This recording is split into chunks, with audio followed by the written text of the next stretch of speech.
I've been cut.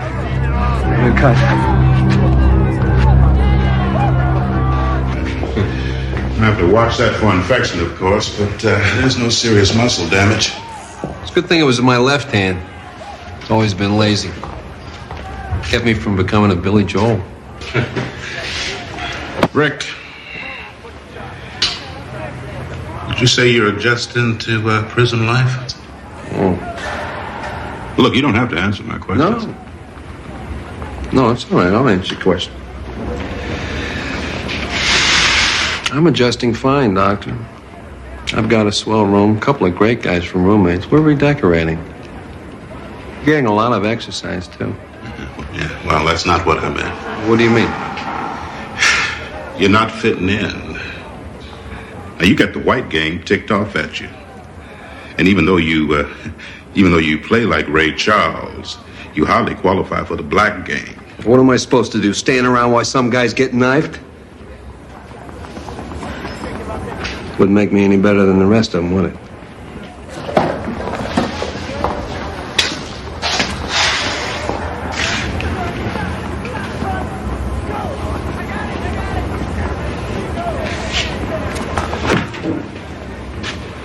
In spite of what the jury said, I didn't kill anybody.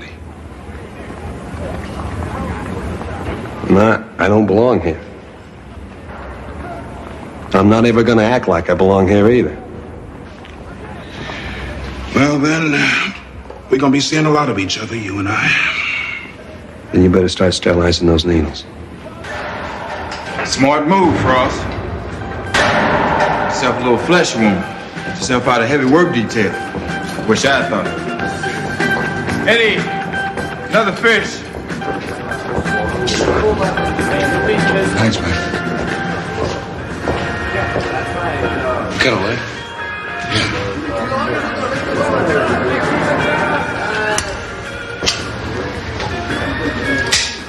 You're Frost, huh? Yeah. Piano player? Knocked off your girlfriend. She was my former girlfriend. I found her in a car that had been stolen from me, but I couldn't prove any of it. You don't even look like a con. I got a parking ticket once.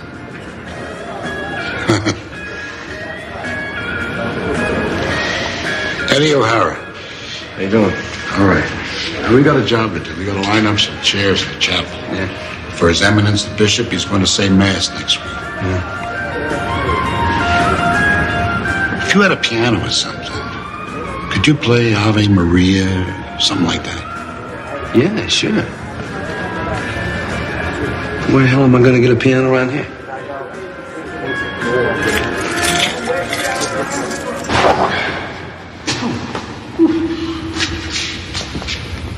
What's a piano doing up here? It's a gift from my old pal, Mickey Shaughnessy. Sent over right after he disappeared. Mickey Shaughnessy, wasn't he some kind of gangster? Around Dutch Schultz, Al Capone, those guys? Yeah, he was like those guys. But his territory was show business, vaudeville and bands and clubs. The Shamrock Club was his. He was a music lover now. He may have sent this piano over so the guys could gather around it and sing. Didn't get much use, did it? Eddie. Yeah, I'll be right with you. Talk to Max. Maybe we get this thing moved to the chapel. Yeah, okay.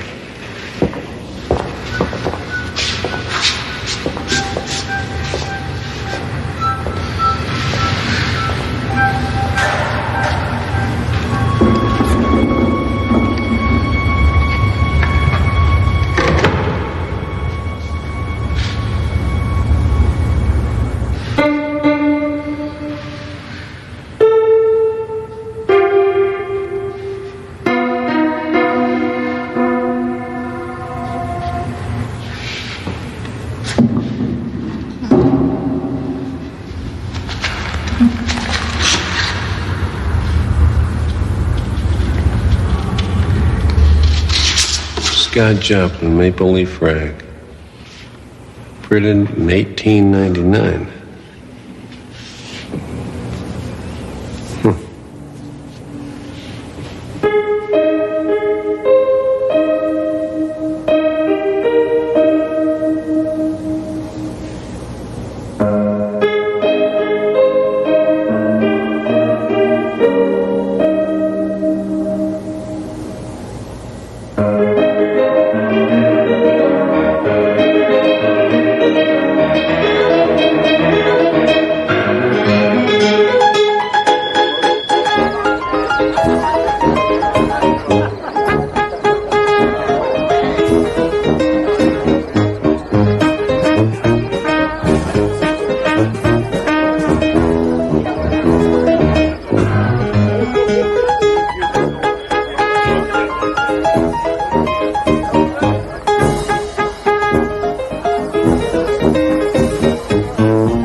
Hey, Ricky.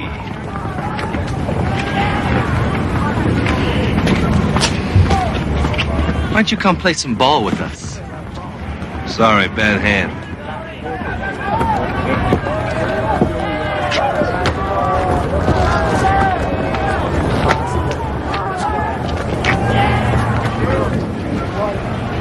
Leave him alone.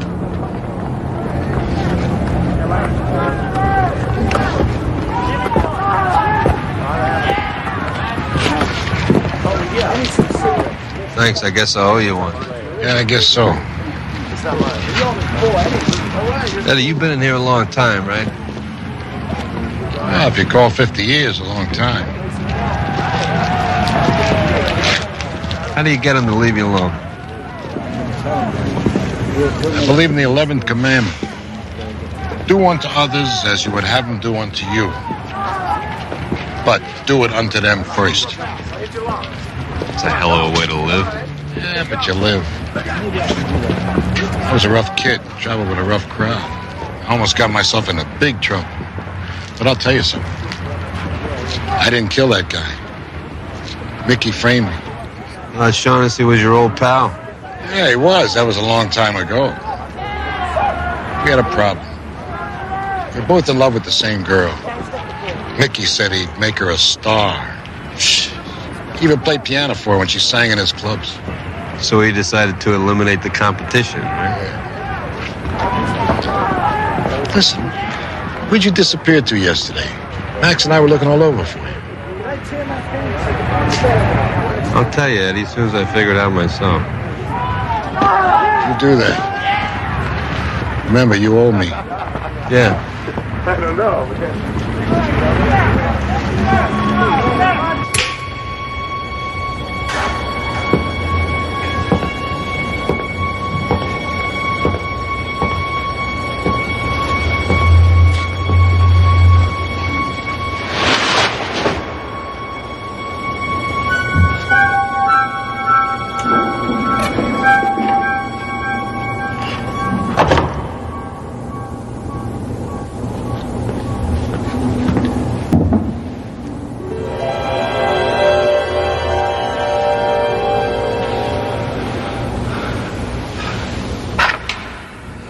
Let's see if anything else does the trick.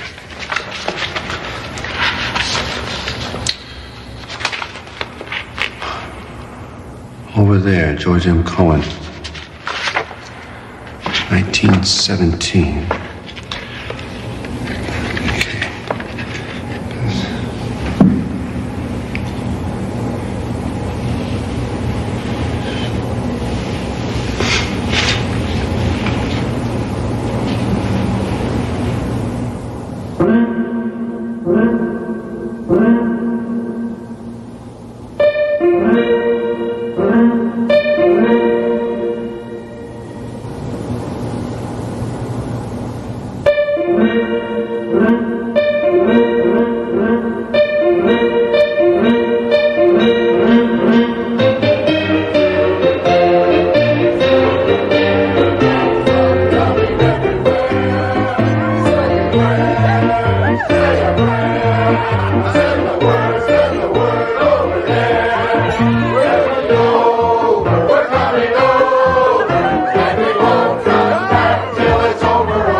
coming everywhere. So beware. Say a prayer. Send the word over there. Hi, how you doing? Good. We're coming home. And we won't come back just over there. Where you from, doughboy? Well, from here it would be, south from here. Arkansas, Texas? No, 103rd Street. 103rd Street? Yeah. See, let me buy you a beer and then you could play that song again. Yeah, sure. All right, 1 second.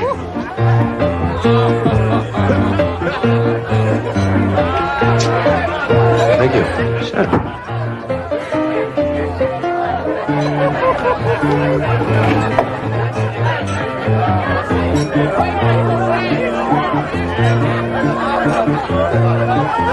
Well, I'll tell you, you sure can play that thing. So far, so good.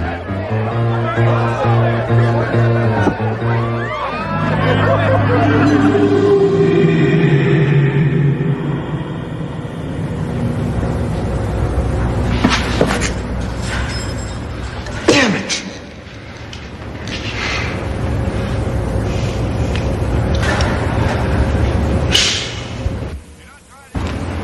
It was the weirdest thing that ever happened to me in my life.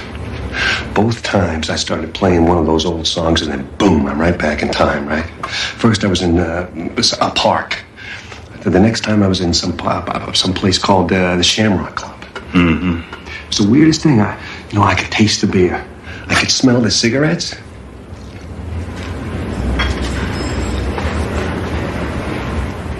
You think I'm nuts, don't you? Maybe. You know, I keep thinking that if I could just pick the right music and the right year, I could stay there. Hey, man, don't go by me. If I was smart, would I be working here? Listen, I appreciate the needlework. I'll see you around sometime. Hey, are you going somewhere? I don't know. I hope so.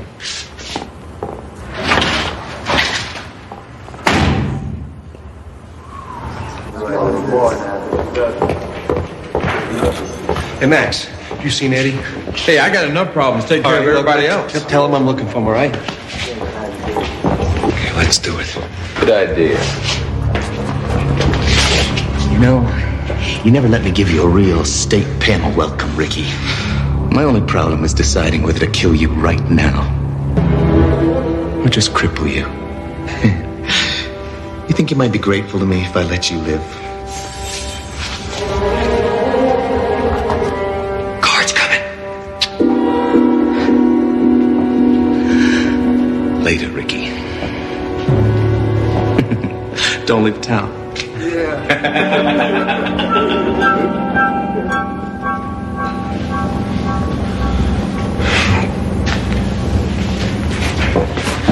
Okay. See, lady, be good. No, it's shaking the blues away. Shaking the blues away. No, it's someone to watch over me. 1928. That's good. Calvin Coolidge, Flappers, bathtub gin. That's great. Don't worry about Thompson. He's got the brain of a houseplant. How would you want? I got this crazy idea. I don't know if it's going to work or not. What would you give to see Mickey Shaughnessy face to face again? To see me? Yeah. I'd be willing to spend a year in hell. Why? Put your hands on the piano. Do what? Put your hands on the piano. Here. Look, here. The Shamrock Club? Yeah. The Shaughnessy's place. Yeah. But these look new. I know they're new because I was there yesterday, the Shamrock Club in Chicago. Now look, if I got this thing figured out right, all I gotta do is play the right tune and you and I can be back in Chicago in 1928. 1928? Ed, put your hands on the piano, it won't work. Hey, look, kid, I don't know what the hell you're talking about. But when you've been in a slammer for 50 years, you don't believe in magic anymore. I have to do this, Eddie. So go ahead and do it. Be my guest.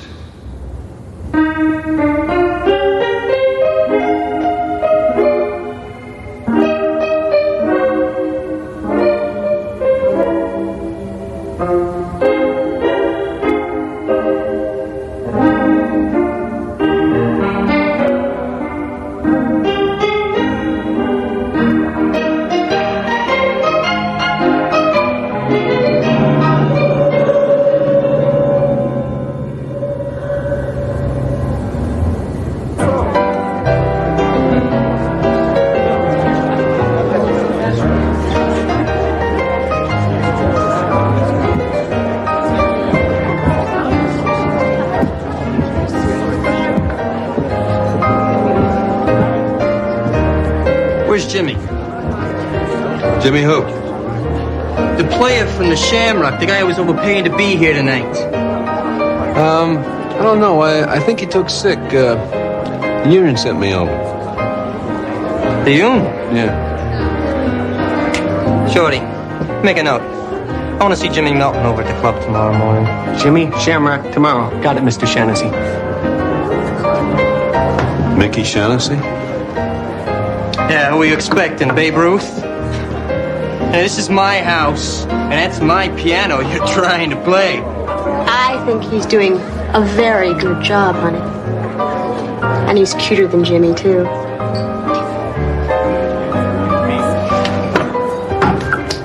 Damn it. Shorty! Tomorrow morning I want you to get me one of them classy new pianos. What do you call them? Grand piano. From the club. And I want you to just get rid of this old cat house number. Sure thing. What do you want me to do with it?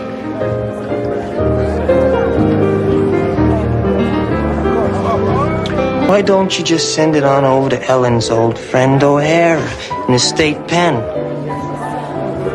He'll appreciate the sentiment. Now, I'm gonna give you one more chance, buddy. I want to see some people dancing. So why don't you play that new Gershwin thing? It's wonderful. Could you hum a few bars? I'm not sure if I know that one. The song of the year and you don't know it? No. Why don't you show him how it's played, Mickey? I'm sure he'd appreciate the sentiment. Move over. I can play it slow.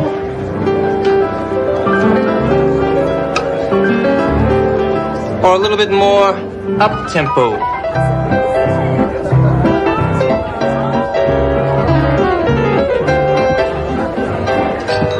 You can dance, can't you? Yeah, sure. Don't worry about Mickey.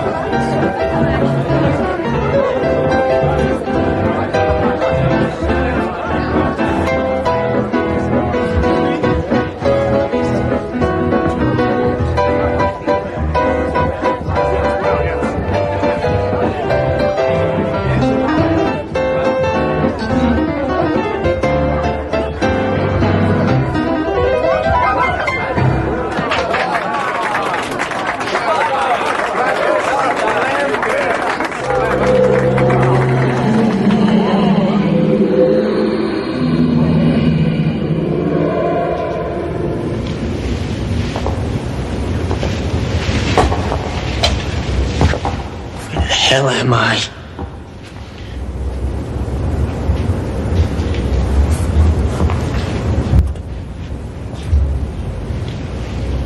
Mickey Shaughnessy? Who are you? Do I know you?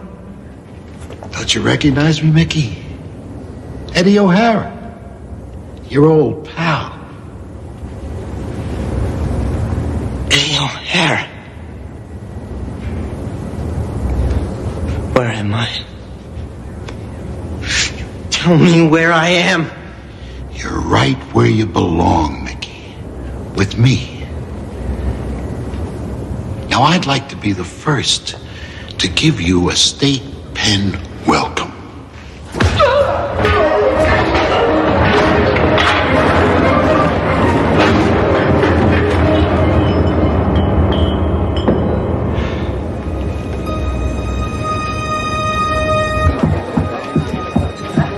You know where Mickey went?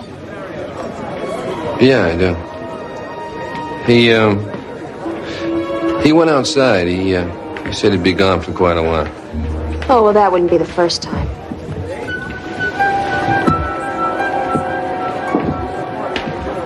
Are you all right?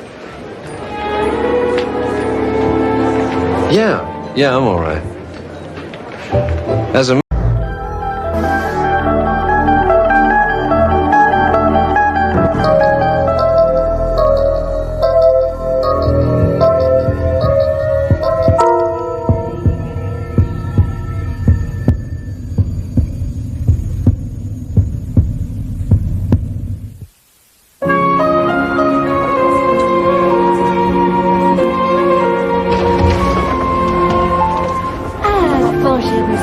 Hello, Marie.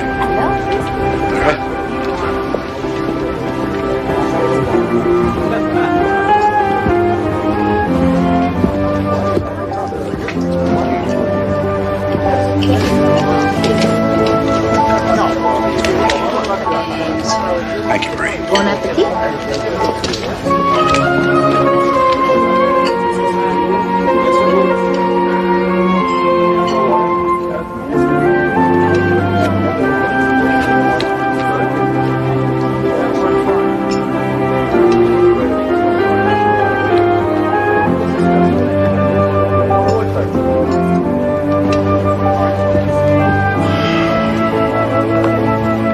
Found this in my office, on the floor. I think you dropped it.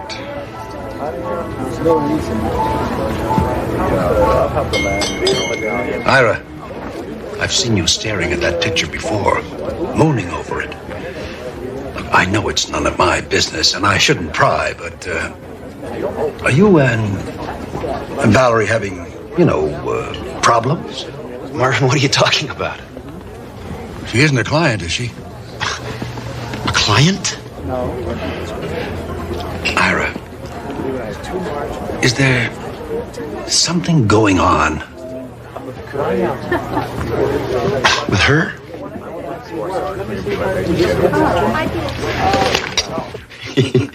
Can you believe it? He wanted to know if I was having an affair with the girl in the picture. And what did you say? What do you think I said? I said, Marvin, you yuck, that's my wife. You didn't even recognize me? Well, come on, sweetheart. I mean, you were just a girl back then. Oh, I see. In other words, now I look so much older. No, you're more mature now. Then you were flighty, you were silly, you were cute. What am I now? Quasimodo? See, that's why you're always mooning over that picture. Of course not, sweetheart. That's not what I meant at all. It's just, I don't know, back then, things were different. I was different. You were different. We were kids. Would you really still rather be driving around in that stupid old van of yours, searching for ourselves, finding who knows what kind of body lice? Don't tell me you don't miss those days. You said so yourself. I couldn't get enough of you in those days. I was insatiable. Well, it certainly wasn't my sense of style that attracted you. I looked like a bag lady. But if you want to see cute... Listen, Val, I really don't want to see another picture of your damn dog. Not the dog, Ira. You were adorable. I'd really like to see you going into court looking like that. Why can't we be more like we were back then?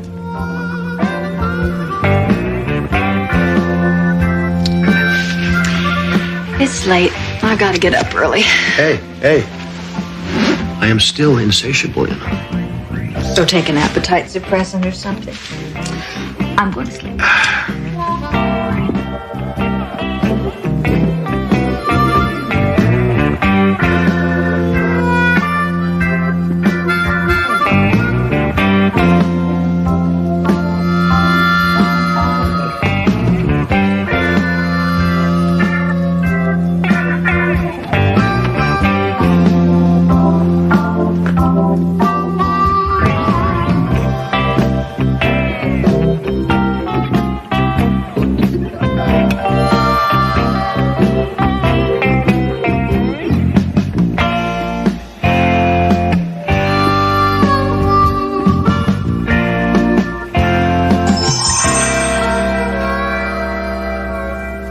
Well, we've never denied that Cal Meth will dump the stuff there. We're saying that since it was all done over 30 years ago, that their culpability must be viewed in an historical fashion. That is the most self-serving argument I've ever heard in my life. In 1958, the prevailing opinion about a corporation's responsibility to the environment was vastly different. Cal Methyl will clean up the site, and that'll be that. Besides, no one's health was impaired. Marvin, how do you sleep at night? Mothers give birth to deformed babies because of our climate. How can anyone doubt the public-mindedness of a corporation that sponsors 2 symphonies and 3 TV documentaries a year, all on endangered species? We're not a PR firm, for God's sake. Come on, man. The argument is not without precedent. You know it. It's exactly the same position that Ogilvy, Melnick, Lincoln, and Schramm used in the New Hampshire versus Spiridine case, which, as you very well know, the smart one says is going to be upheld. Marvin, pull over. Stop the car. Stop the car, Marvin, right now! But Ira, the reservation's for 12:30. Can't help it, Marvin. I'll see you back at the office. I'm probably waiting there already.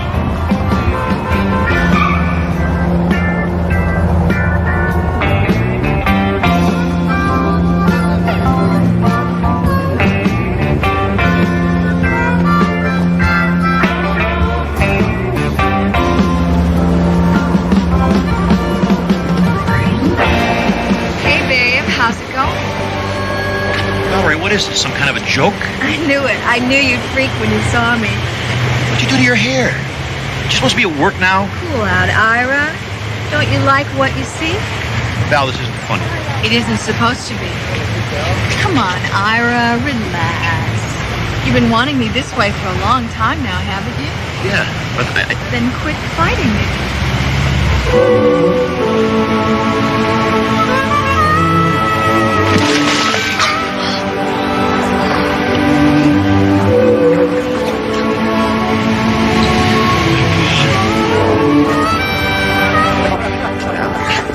a joke is a joke, Val. It's ridiculous. Call her. How did you do this? You look so young. Call her.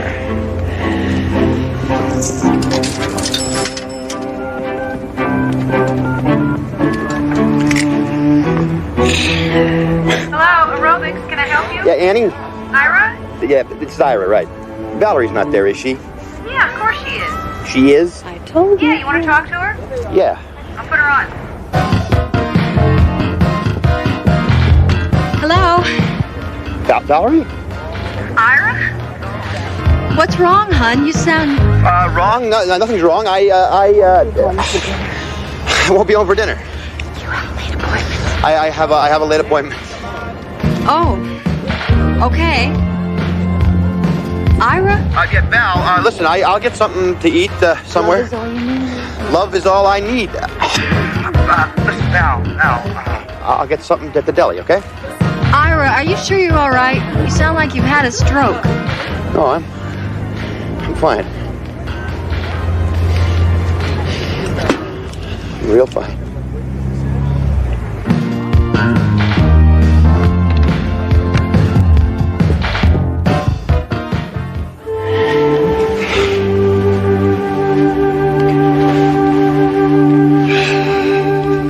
You were incredible. The whole afternoon's ahead of us. Val, I am totally wiped out. I'd have to be hospitalized by nightfall. This day, it's real. You are real. And I'll be here for you whenever you want me. But how did you? Where did you? I'm the girl you married, Ira. The one you dream about. Why, don't ask so many questions, Ira. You can blow a good thing that way. Don't you get it? You've been thinking so much about the way it used to be that what you want so bad has become real. That's me. The Valerie that you remember. The one you hoped would never change. And I haven't. I wish I could say the same. Tell me about it. What's with the suits? That is my court costume. You did it. You're a public defender like you are. Corporate counsel. Bummer. Well, my life's not so bad. Then why are you so sad? You never used to be a sad person, Ira. What happened? Valerie, yippies turned into yuppies. Jerry Rubin runs a business networking salon, whatever the hell that might be, and that is what happened. Okay, I know how that must sound, and you're right. There's much more to it than that. I'm just being facile. I'm oversimplifying. I mean, it's a whole evolution of the social infrastructure we're talking here. Something much more gradual, much more complex. Jeez, Val, you gotta understand. You must. You were there. We were gonna change the world, remember? Somewhere along the line, I don't know, we lost each other somehow. Est and the me decade, leveraged buyouts, tanning parlors, aerobicizing. Seems like nobody cares about anybody anymore, except himself. Our focus just narrowed. Then we need to expand it. Let's do some window pane and watch the walls melt. Valerie, if I went anywhere near LSD, we could watch my brains melt right out my ears. Sweetheart, nobody does that anymore. Wake up, smell the 80s. Jeez, Ira, you are a stone drag. Where you going? You just got here. You know, man, we used to laugh at people like you.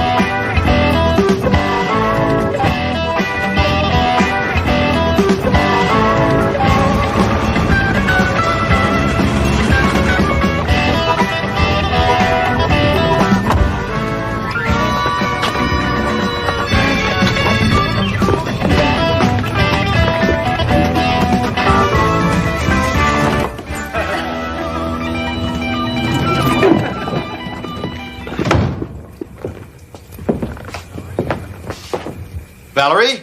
I'm in here.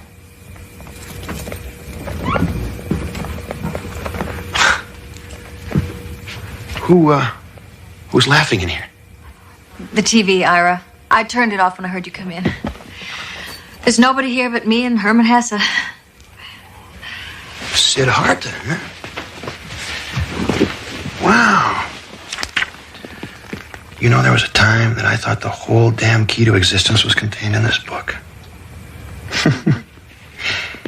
You were reading with the TV on? Yeah, I just got an urge. It's something you said last night.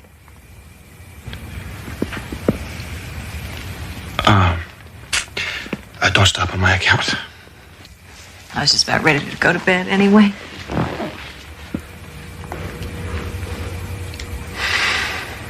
You go on. I'll be up in a while. I have some transcripts to proof.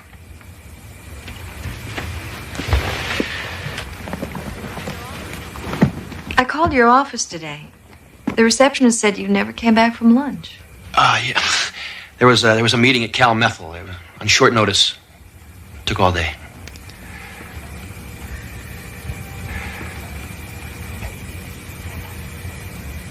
Okay, Ira.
how could you all let it happen? It wasn't exactly a conscious choice we made. I mean, how could anybody who cared about money as little as you did suddenly need to have it so fast and so often that you have to have it from a little machine on the street? I guess I figured if I couldn't change the world, I'd settle for a little corner of it.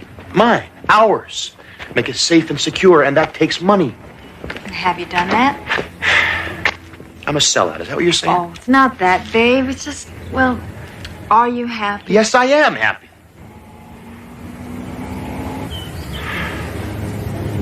I don't know. Most of the time I am. Something is missing. Sure there is. Me. Come on, honey, you've got to tell her. What about I've been a memory too long. It's her turn now.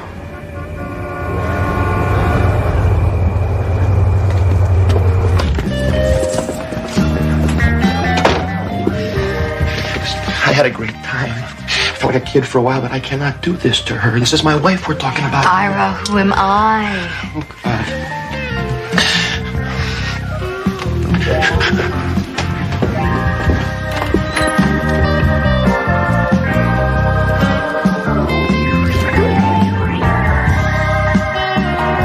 Valerie? Ira. What in the hell is going on here? Ira, wait a minute. It's not what you think. What the hell it is, and how could you do this to me? Hey, wait a minute. Who's that? Forget about her. Who is that? I want to introduce myself before I kill him. Oh, my God. Ira. It's me. Oh, so you've been doing it, too. What do you mean, too? Come on, everybody. Let's not get uptight. You know, you're beginning to sound like something out of a rerun of the Mod Squad. If there was ever a reason to get uptight, my friend, this has got to be it. What is going on here? I don't know, but I guess two can be nostalgic as easily as one. Wait a minute. Wait a minute. This guy is not taking my place. But Ira, what about me? What about us? Forget it. I must have been crazy to even consider it. I want the two of you out of here right now. Why? I haven't wasted my life. I deserve to be here. So does she. Yeah, man, we've got a handle on all this stuff that counts. The dreams, the ideals, the love. What are you talking about? You are 18 years old. You don't know squat about life or love. Real love is commitment.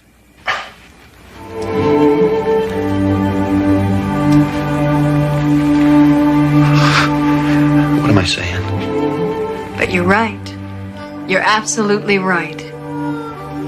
Ira, we almost made a stupid mistake. Say, we nearly lost each other because these two.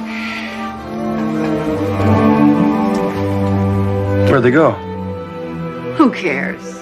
They were beginning to annoy me anyway. They? You mean we? Were we really like that?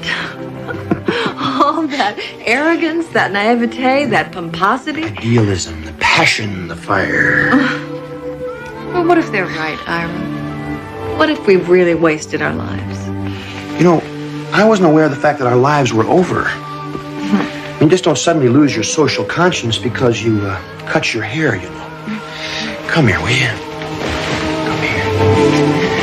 You know that world out there that you wanted to change? It's still out there. It's just that our focus narrowed, that's all. Then we need to expand it. What do you want to do? You want to drop a little acid and watch the walls melt? No. No, I want my life to be about something more than watching my weight and thinking about how it used to be. Why don't you make it that? And how about you putting in some hours at that legal aid clinic that's always after you? Maybe I will. And maybe we could have a baby. As long as you're still insatiable. I think I will be. It has been said the 80s are just the 60s 20 years later. The costumes may change, but the cast remains. The arrogant, the radical, the naive, and the cynical the misplaced, and the spaced. Each a stage in the growth of a generation as it treads the tail end of the 20th century.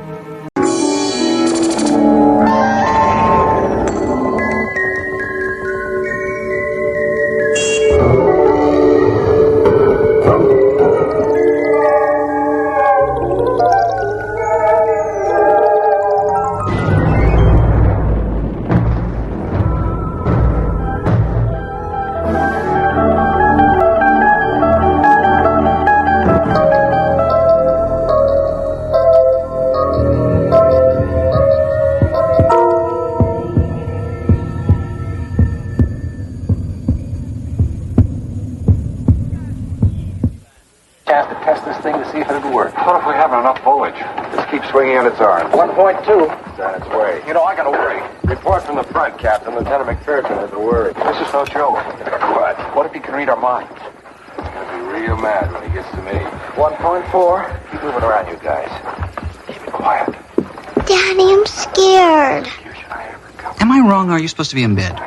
Daddy, there's a man in my room. 1.6. Sweetie, you just had a nightmare. I was not. I saw him, Mommy. It's my turn, I guess. I think I'm just gonna go have to see who this is who is bothering my little girl. And if he can read minds, then he's gonna be real mad when he gets to mine.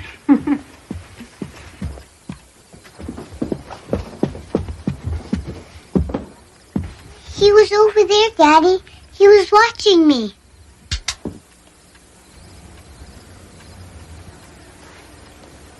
There's nothing there, Megan.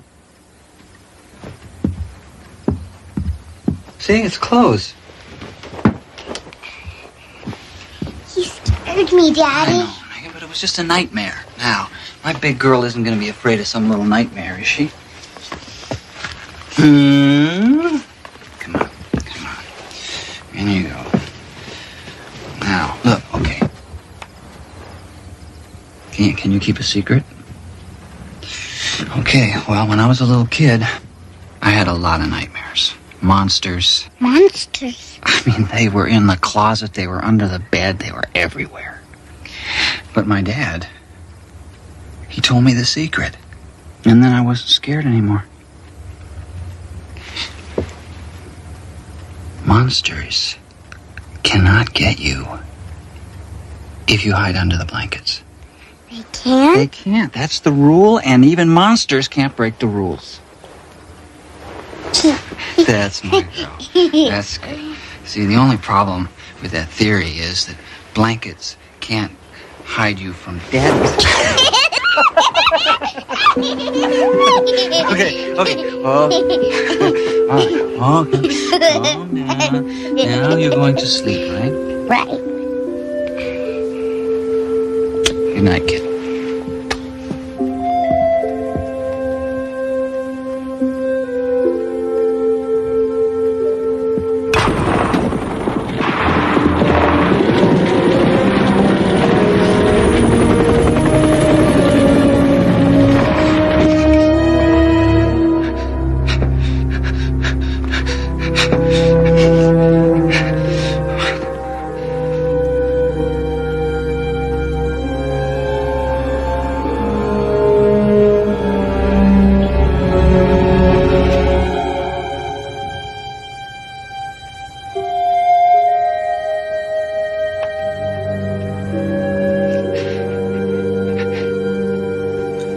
Sorry.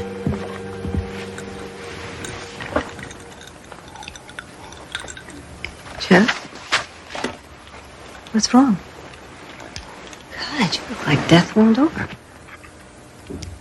No, it's nothing, I tell you, honey, I thought... What? Nah, it's absurd. It's like daughter, like father. Oh, and the man, it was a chair full of clothes. Well, she has your imagination. Yeah.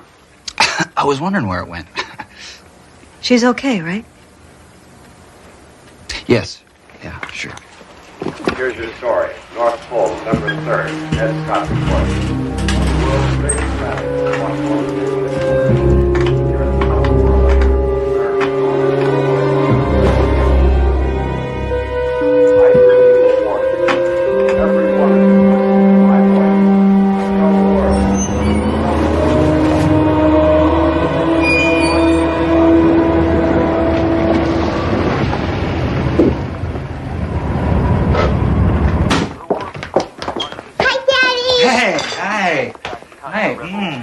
All right, hello. Well, I have roast beef here. I have baked potatoes in there. I have salad right here, and I have wine.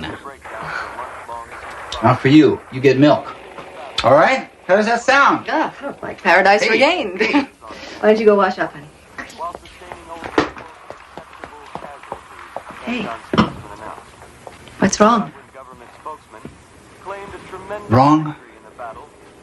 Now what makes you think that something is wrong? Clues, Sherlock. The last time you served wine was the day Jakar got banged up in the school lot. So what is it this time? This morning in class, a student asked me where I was during Vietnam. So I told him I was in school. You were? I remember it distinctly. I neglected to tell him that the school was in Canada. Well, it's none of his business. That's what I told him.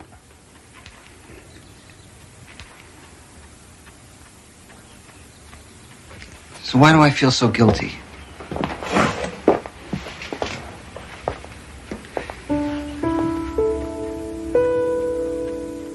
No. Is it true? I'm doing it again, aren't I? Okay. Now, is this the part where you're supposed to tell me that I didn't do anything wrong? You didn't do anything wrong. Good. She still remembers all her lines. You are a perfect woman. Thank you. Maggie, come on down. Dinner's ready. Megan? Megan? Oh, honey, you didn't wash your hands. The man was upstairs, Mommy. He talked to me. Honestly, now come on. Let's get you scrubbed up for dinner. It's okay to play pretend, but you mustn't blame somebody else if you forget to do something. It's not pretend, Mommy. Okay, there you go. It's a little better. Jeff! Jeff! What's wrong? Jeff, did you see him? Did he come past you? What? Who? Come past me? Who? The man in the wheelchair. He was there in the mirror. I mean, no, he was in the hall. I saw him in the mirror, and then he must have come past you, Jeff.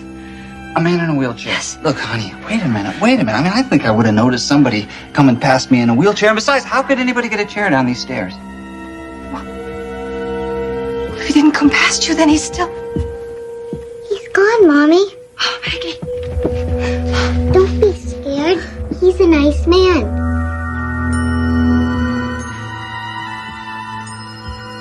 What the hell is going on here?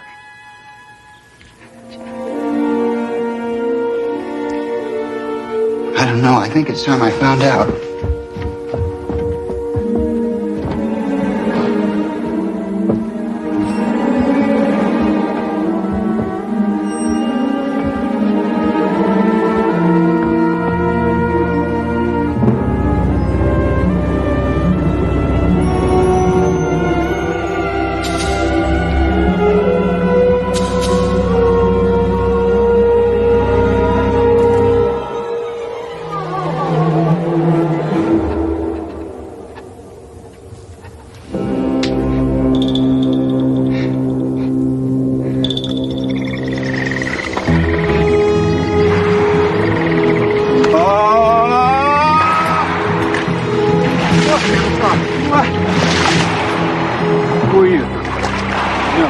Okay, look, don't freak on me, spaceman. I need you, man. No, just him. Hey, man, what the hell's wrong?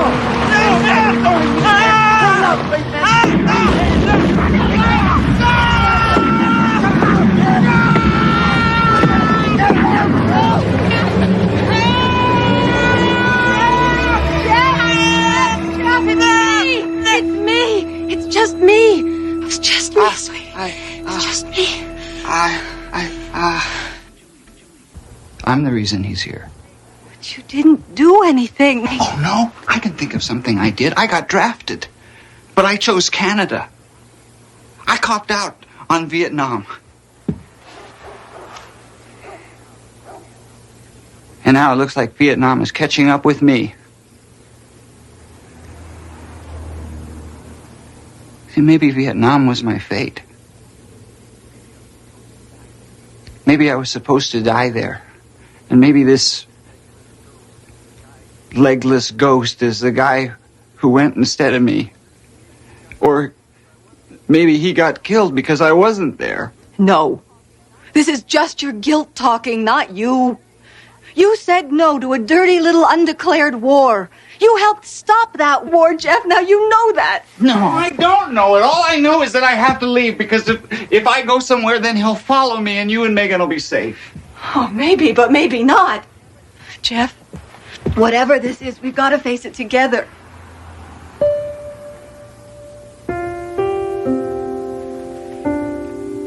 Well, you're right.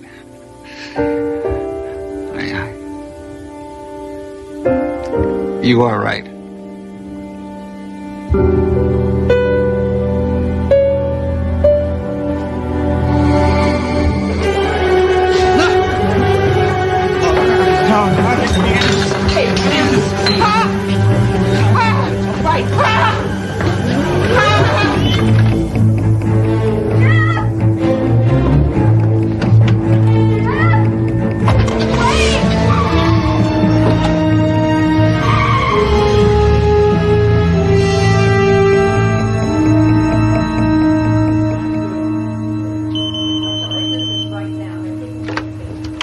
Yes, Susan? Your husband's on 5. Thank you. Where have you been? I've been so worried. Denise. Is it you? Of course it's me. Are you all right? You sound really strange. Strange? No. I'm fine. Denny, how are you? Denny? You haven't called me Denny since high school. Jeff? What is going on? I just need to see you, Denny. Just for a little while. I'm at home now, Denny, and I need to see you. Okay? Okay, I'll be right there.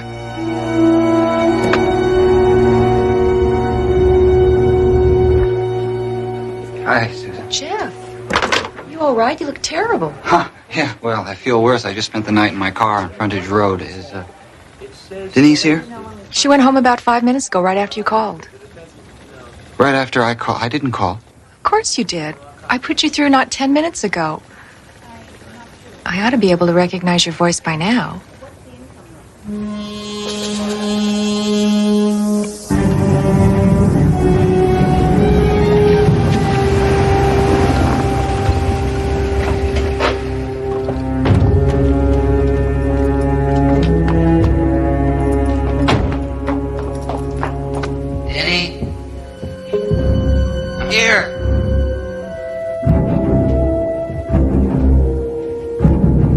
Honey?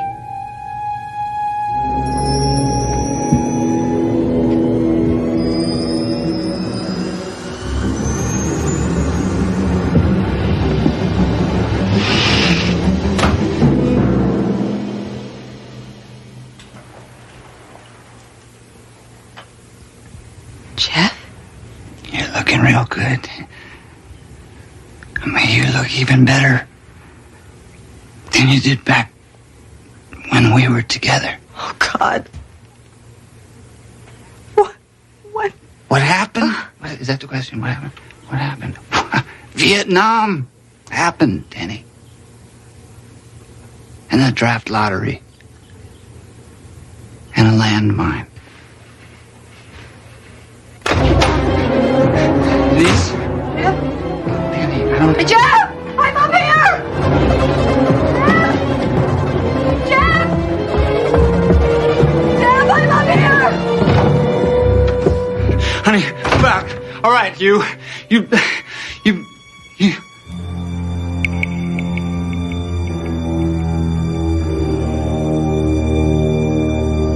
me. That's bingo. And this isn't happening. Then a dream?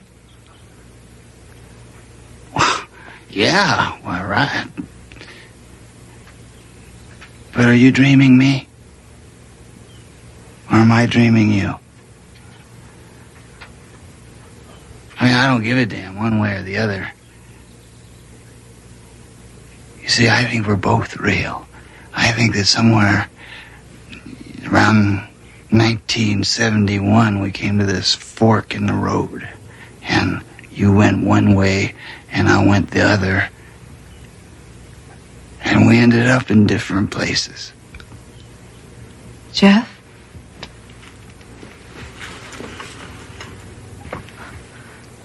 Spaceman? On your road? What happened? To us. To us. Oh, Denny, yeah. You and me? Oh, well. Gee.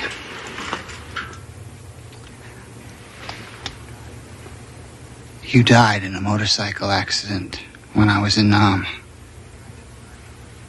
The guy you were riding with didn't believe in helmets.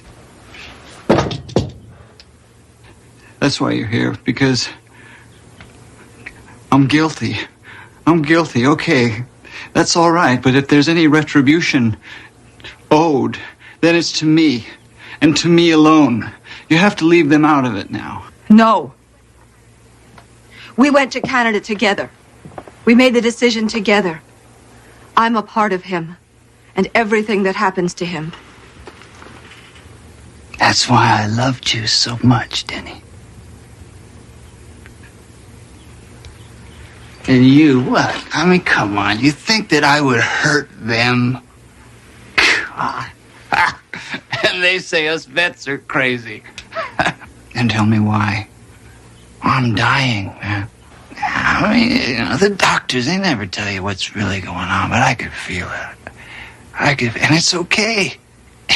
You know, I mean, I lost everything important to me a long time ago. I lost my legs, I lost my girl, I lost my future.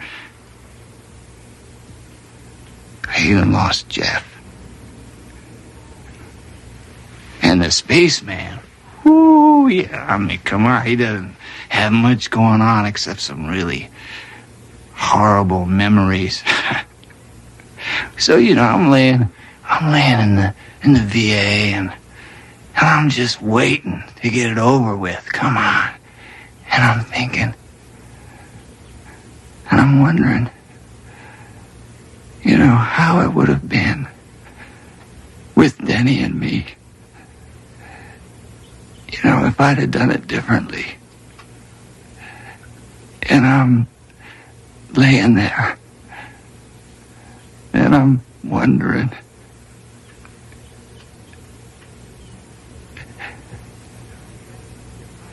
And I guess I just wondered myself here. I just wanted to see him, brother.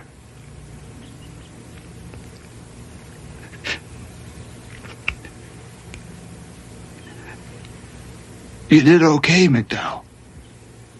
You did okay. I wasn't even there.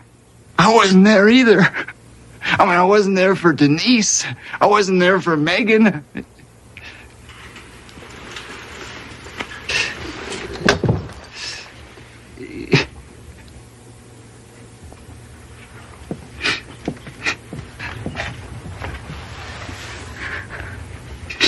Yeah. Come on. I think it's probably time I went. No, you can stay. If you want to. Yeah. Well, you know, I mean, I'd like to be nice, but I can't. I got some nice memories now, though. Thanks. The flashbacks. I mean, it must work both ways. You and me, we're the same person, right? I have some memories. I have some good memories. Maybe if we touched. No, you don't know what you're talking about now. But I have good memories. The day that Denise and I got married. Our honeymoon. The day Megan was born. No, it's no good, see? Because then you'd have all that stuff about all those men dying around you. Then you'd have all the years in the hospital and in this damn chair. No, and then you'd remember everybody backing away from you, everybody watching you. You know? Come on. Hey, I mean, you'd be waking up with nightmares. You'd be screaming.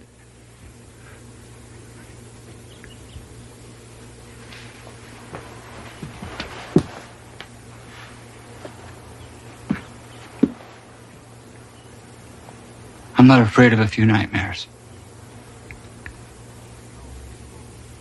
I can always just crawl under the blanket.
I guess we're both heroes, huh?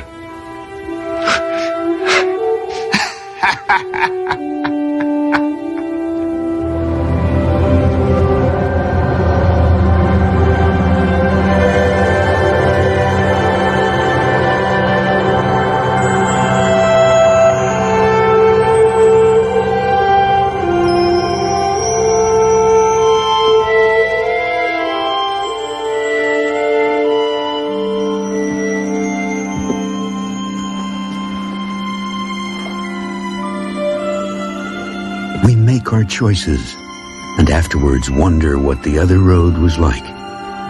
Jeff McDowell found out and paid the toll. A lesson in courage and cartography from the map makers of the Twilight Zone.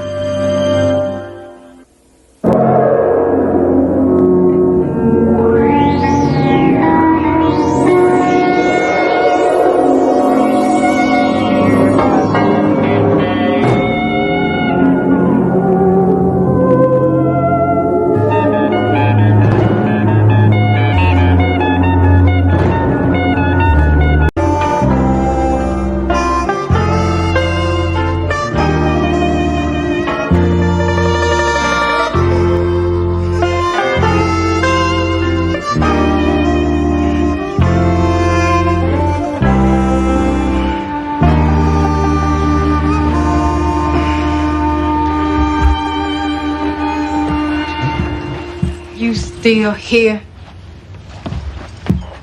I'll come back and get my things after my shift. Yeah, well, you just might find them in the front yard. You want breakfast? Well, I was gonna go up and eat at the cafe. No, you don't. Now, you can go on and tell Les and Bobby and Charlie that I threw you out. But I ain't gonna have you going to work eating cafe breakfast here. Thank you. I appreciate it. Melissa, look, this whole thing just one big mistake, baby. I swear that girl don't mean nothing to me. She meant enough for you to go and sleep with her. How many times I got to say it? I am ashamed of what I did. You ashamed of what you did, or you ashamed because you got caught? Well, what you want me to do, huh? I mean, you want me to beg you for forgiveness for the rest of my life? How the hell you want your eggs?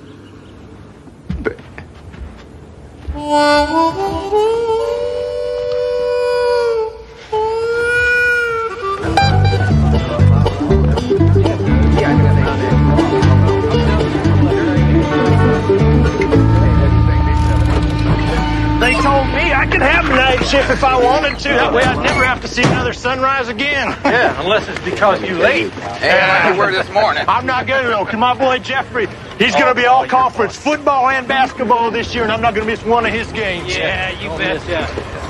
Oh, my dog. Oh, come on. Don't start singing this early in the morning. Wilson, Parker, you two guys hang on a second. I'm taking you guys out of shaft 15 this morning. Oh, that's great, Smith. Get to work on our golf. We need a crew in the junction. Junction? What the hell for? That's the oldest part of the mine, Schmidt. It was robbed before we was even born. It's a good thing you guys aren't running this company. We had a geophysical team from the university down here last month, and they say there's several $1 million worth of coal in those branches. Gasification? Yeah, coal gasification. Got a pilot plant over in Charleston starting up to do just that. Get to it, boys.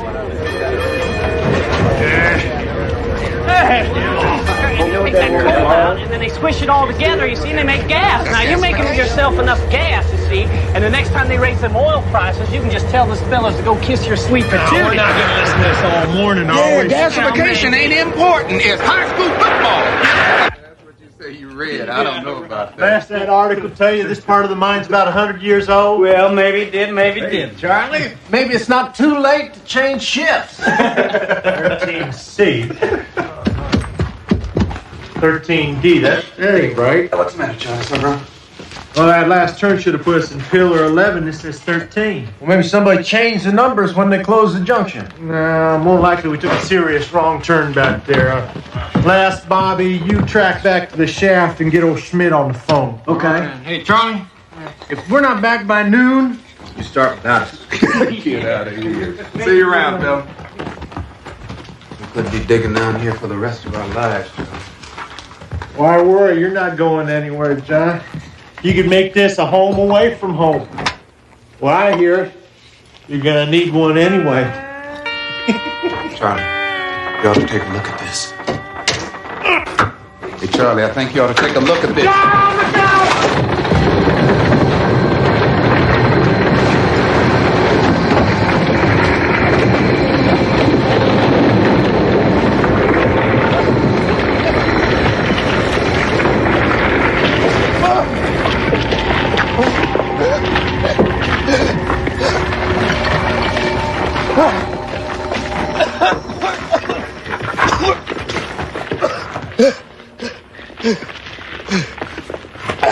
Charlie!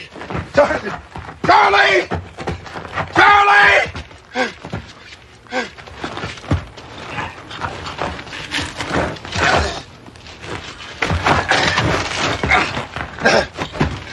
Charlie! Charlie!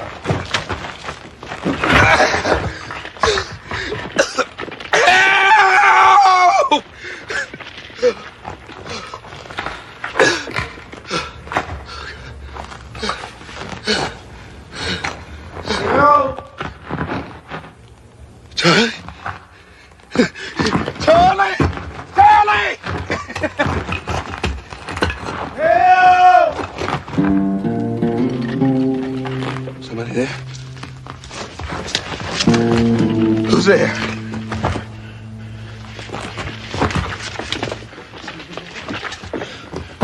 Somebody there? Yeah! I can use a hand! Who's there?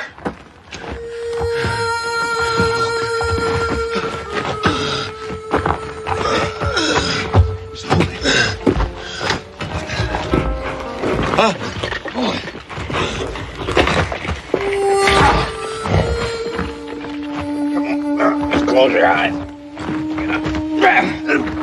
Come on.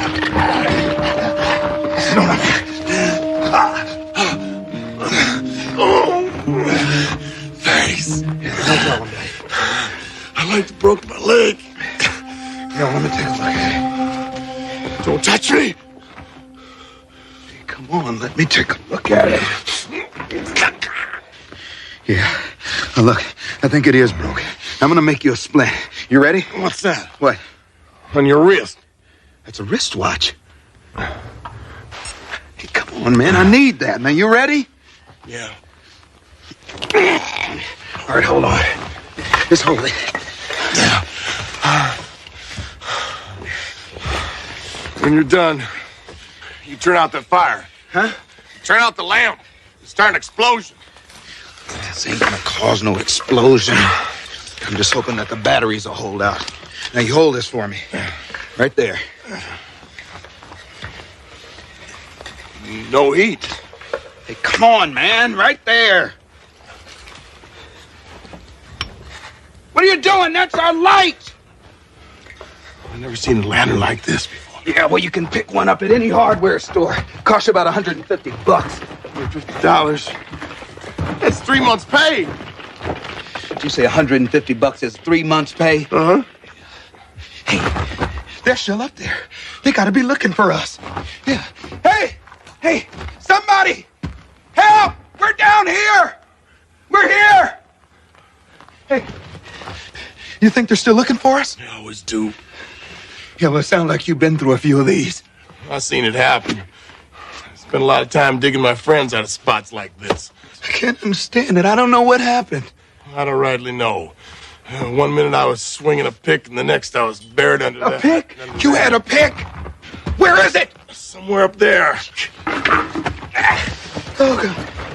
How could you lose a thing like that? We could dig our way out of here. Save your breath. It's under a ton of rock.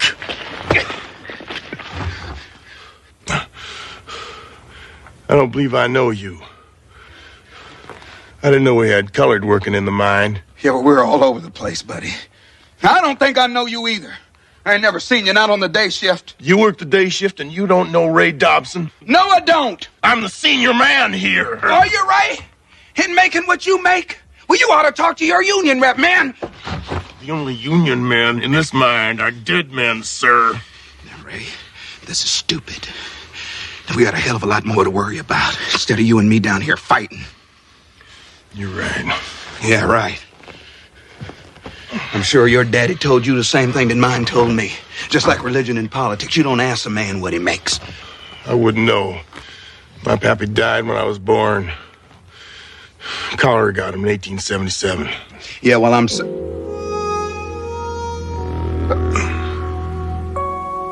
Did you say 1877? I did. Yeah, well, Ray, that makes you about 109 years old, buddy. On my last birthday, I was 35. Now, come on, Ray! I wasn't that good in math, but I do know that if you was born in 1877 and you just turned 35, well, that just brings you up to 1912. That's right. September 16th, 1912. Oh.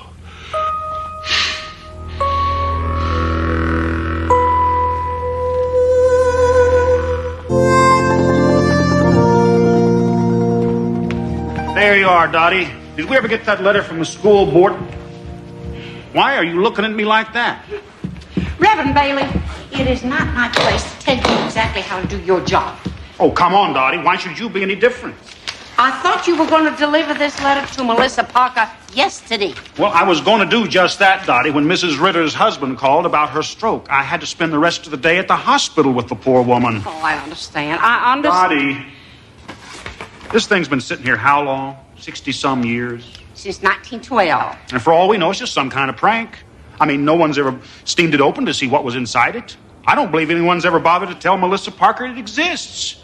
So it's a day late.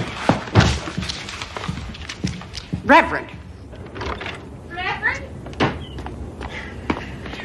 Bailey, this letter was entrusted to the church because the instructions would be followed. And besides, until their wedding several years ago, there was no Melissa Parker. I'm duly chastened, Mrs. Clark. Of course, the instructions should be followed. Although I must confess, I see no reason to worry that it was delivered a day late.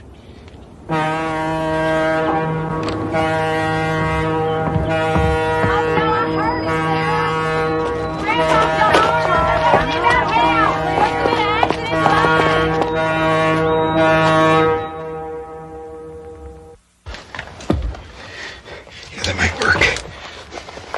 Oh.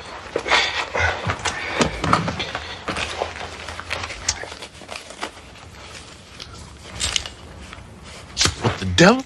Come on. You're the one that was worried about flames. Now, you just leave that alone.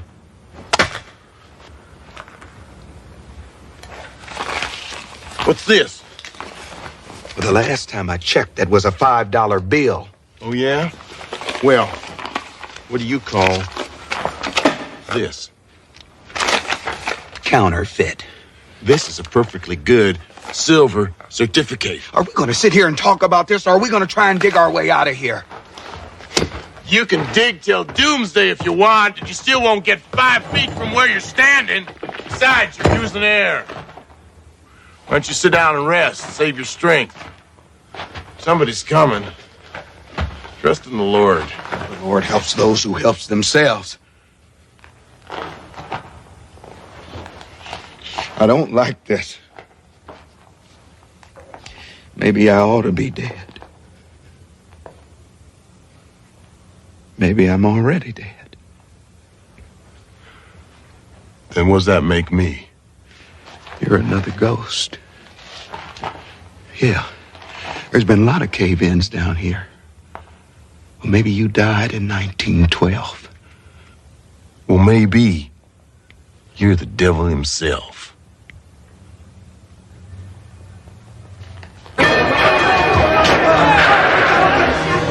D13! We wanted D13! Oxygen D. 10 people defense. We had a whole tunnel collapse. We're trying to get the men out. Keep them out of there so we can get the work done. We'll let them know who's safe as soon as we can. Now move out, boys! We need Charlie! And we need Bobby! Who's with you? Just left. Just me. What about Charlie and the Parker? They were way back in the junction when the whole thing came down. Damn it! Watch out! Guns are coming through! Hey, you see Johnny down there? Did you find Parker, too? We're gonna find them! The whole thing is down! He's out, man. Try to search for one man whose air's running out in 100 square yards of tunnel. We may never find him in that. What are you gonna do, give up? No. We got a few tricks. First, get the rescue team over to the junction. Bobby will show you the way. Les, pull that crew out of shaft 6. Get them over to the junction from the other side. Have them get some picks and shovels. Okay. That's the only way. Okay. Come on, you guys. Let's move, people. Ray, this air's getting stale. Tastes like coal. You gotta take it easy. Stretch out the supply. Yeah, well, can we talk at least? Can't you talk, you might as well die. Yeah.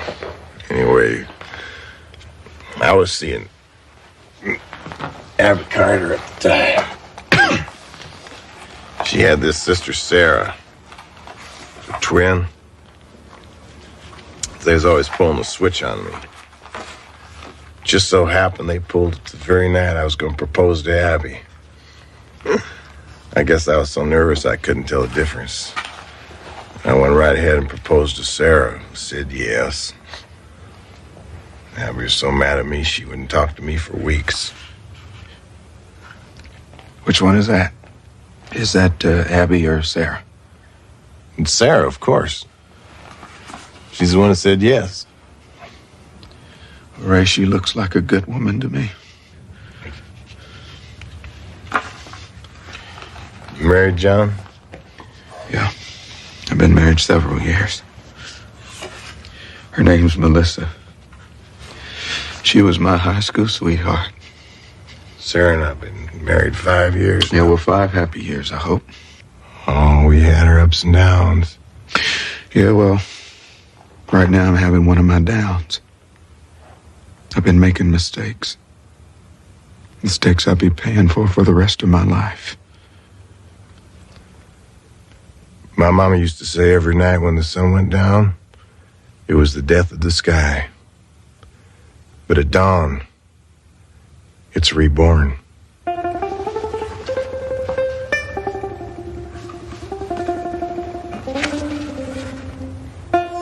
She's beautiful. Thank you. There's color in this picture.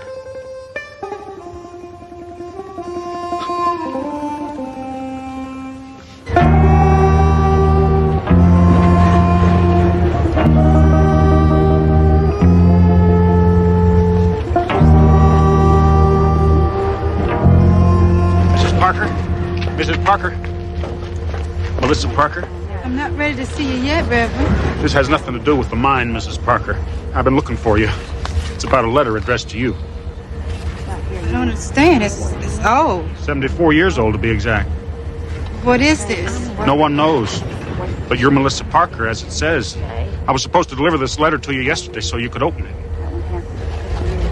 Go ahead.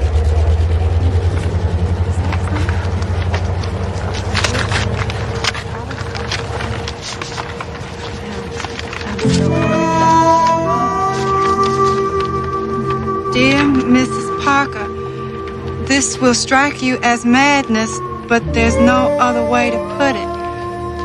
If you are reading this on September 15th, 1986, then you must stop your husband John from going to the Casu mine. On September 16th, he will be trapped in a cave-in.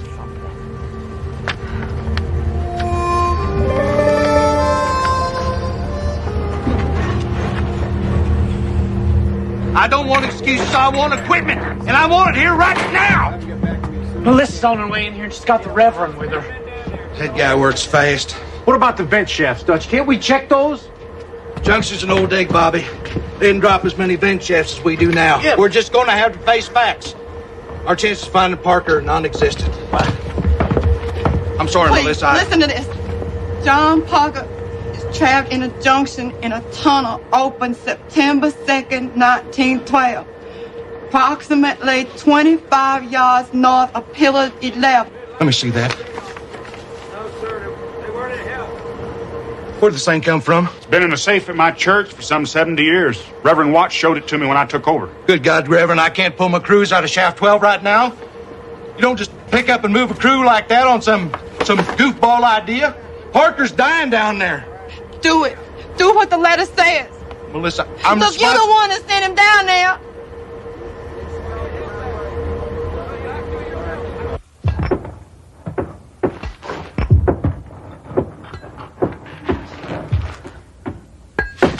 Ray. Did you hear that? What is it? That sound, listen.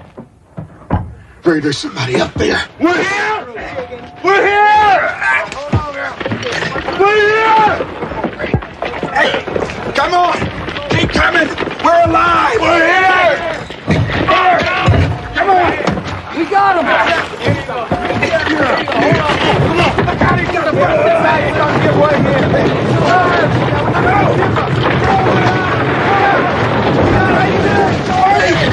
I'm down here!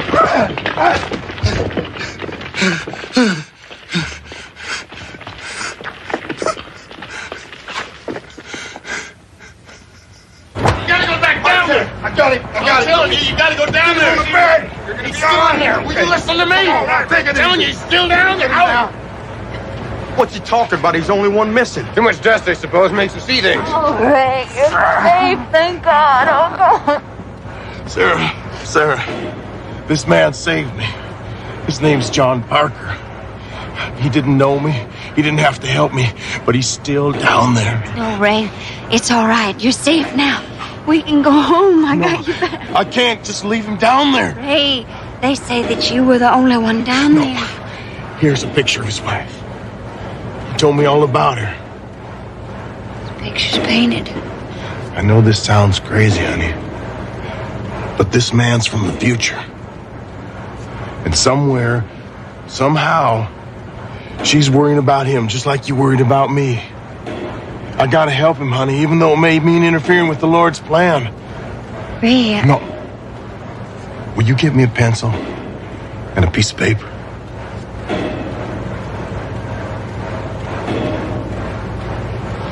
I don't understand any of this, but I love you. And I will help you. Your husband saved my life, Mrs. Parker. And if you believe that a man facing death thinks only of those things that are important and true, you should know that John was thinking of you. He's too good a man to spend his life begging forgiveness. Sincerely, Ray Dobson. Hey, this guy'll do anything to get out of work today. We had to beat him up a little bit, but we got him. Oh, done real good! Bobby, great mate.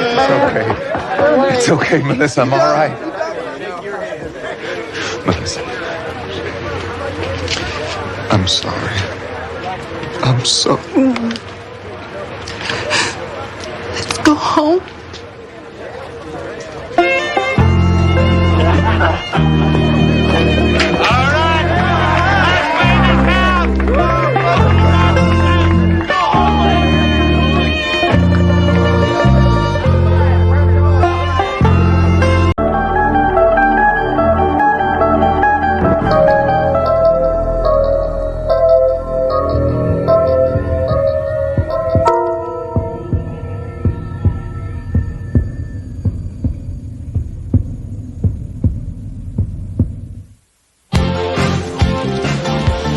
Come on, Dina, you don't gotta go home right now, you know? I don't know. I told my mom I'd go to the drugstore and come right back. Well, since when do you do what you tell your mom, you know? Come on, we'll have some fun. Oh, yeah? Yeah. Doing what? I don't know, I mean, I'll scare up some burn and I'm sure we'll think of something. And what is burn? Oh, burn like booze, you know? Well, look, I mean, it's gotta be better than sitting at home, right? I mean, unless you want to vegetate with Mom and watch Dynasty on the big screen. Come on. All right. Let's go. All right.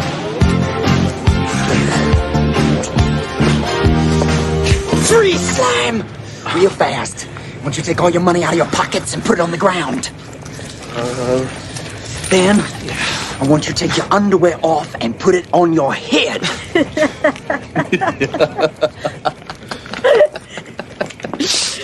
Oh, Lonzo, man, you know, man, I swear, I think my little brother would have done it. No, I don't think I want to see his underwear right at this moment. Oh, look at this. It ain't even his gun. No, man, it's a starter's pistol. It's pretty mean, though, don't it? Come on. Come on.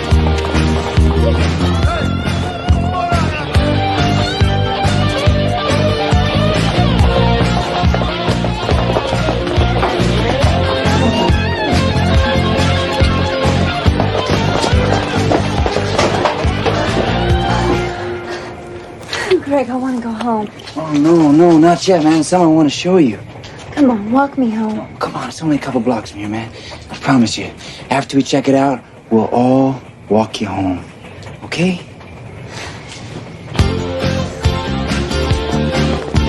Wait, old man Taylor's place? Not anymore, man. He died. I saw him carting out this afternoon. Come on. He died?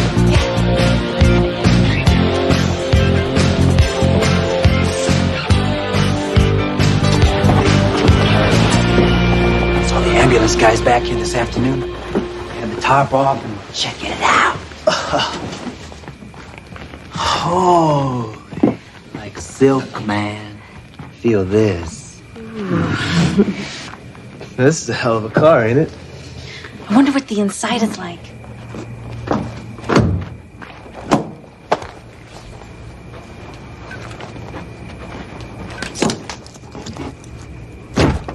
All right.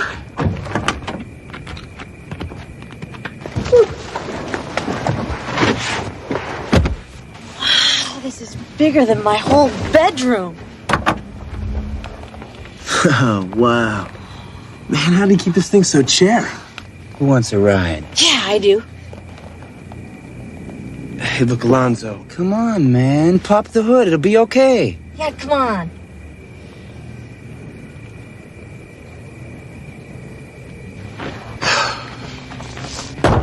Gregory, come on. Gregory, come on. This is crazy. Okay, battery.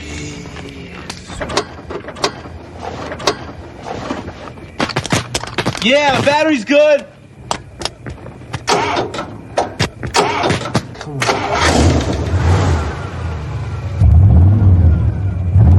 All right.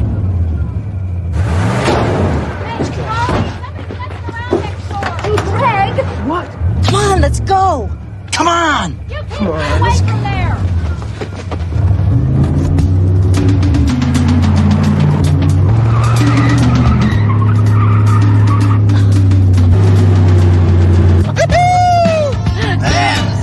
Monster, huh? Lonzo!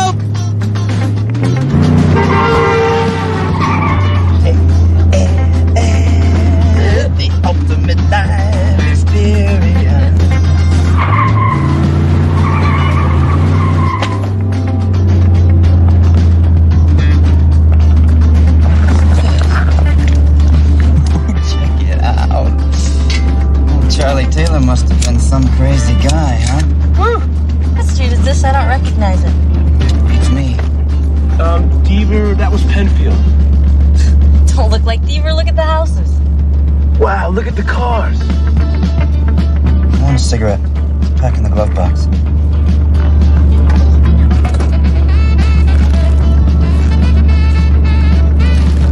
Wait a minute. How'd you know this would be in there? Hey, Lonzo, pull over. What? I said pull over, man. There's something really weird going on. No way, man. I ain't done having fun yet. Oh, man. They gotta know this thing's stolen.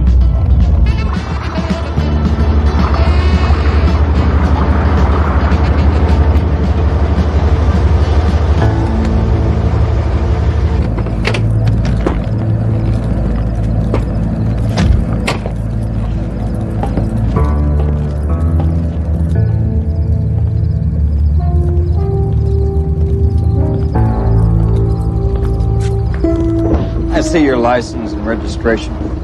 What's the problem, officer? Chadway's 5 and Dime was held up tonight. Well, we ain't been anywhere near as Chadway's tonight. What's Chadway's? Well, it was a store, but I mean, they tore it down years ago. Okay, kid. Get out of the car very slowly. Lonzo!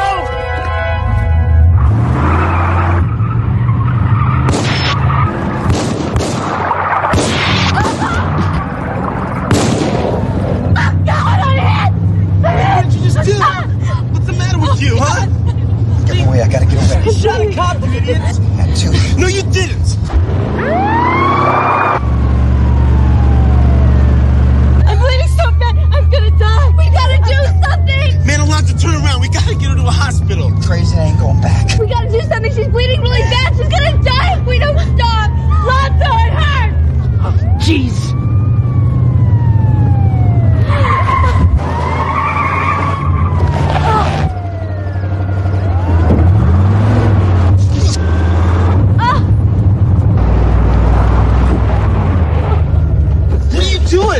We can't just let her go Come on, man. I gotta get the door open. What is wrong with you? This ain't like you, man.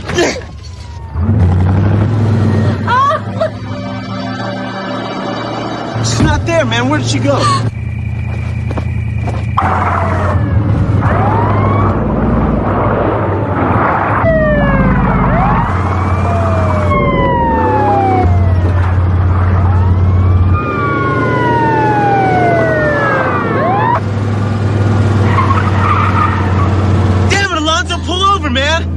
Something weird's going on. I can lose him. I can lose him.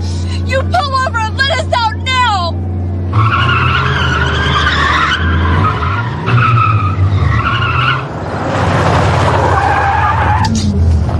Why don't you get out? Come on. Hey, why don't you give it up, huh? Oh, man, I can make it out of this. Hey, we don't know what this is. Greg, come on. Get out!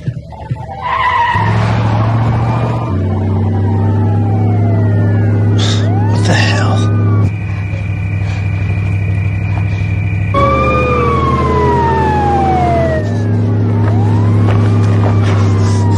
Lons, please, man. Come on, give it up, huh? Think about it. It ain't worth it. Oh, man, the cop is dead. I know he is, so I'm gonna die anyway. How do you know, huh? Man, we can shake these guys. I know it. Look, I ain't gonna die out here with you, you know? I mean, I ain't gonna die. Come on, man. We're gonna make it. We're gonna make it.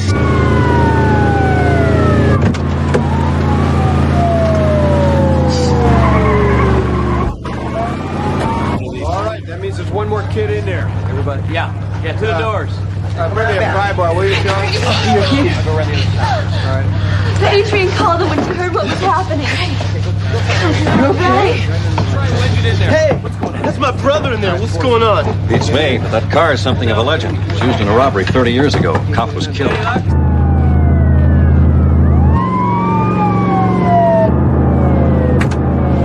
got it! Hey, Out of the way, kid. Hang on to me, I'm going in. Ready? Now!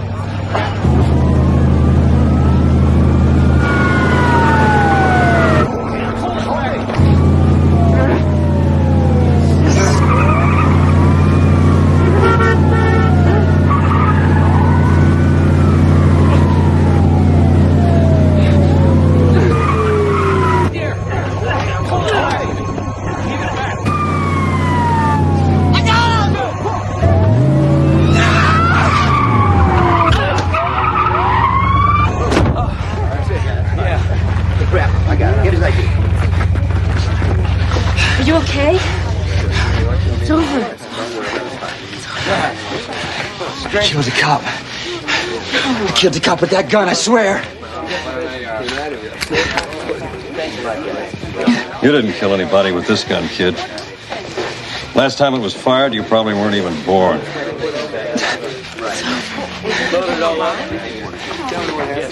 What happened? Yeah, look, Lance, you didn't do it. It was old man Taylor. I mean, after all these years, he was trying to confess. And I guess this was his way.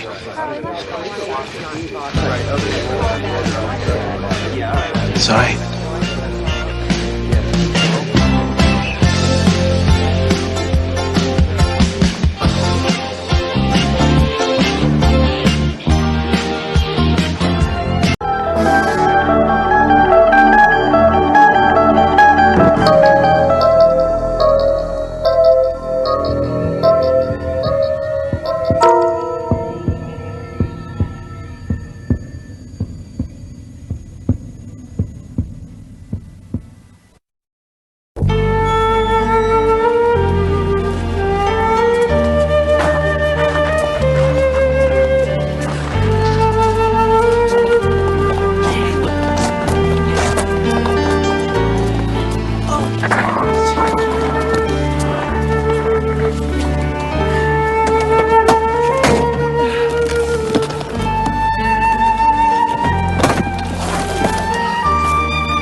Harry, Jason has to change. We're leaving.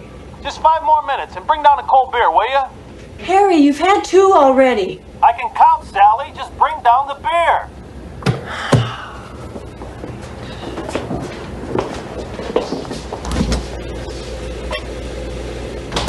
Mommy, why does Daddy spend so much time down there?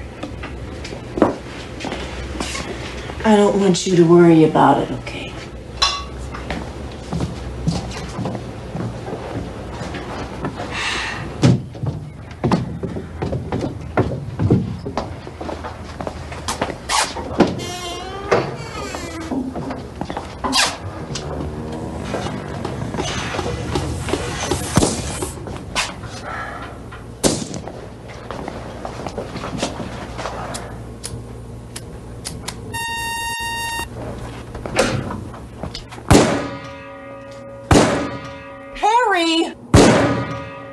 You're still too high. Relax. Jason has to leave! Better, much better. My sister's expecting us before dinner, and it's a 2-hour drive.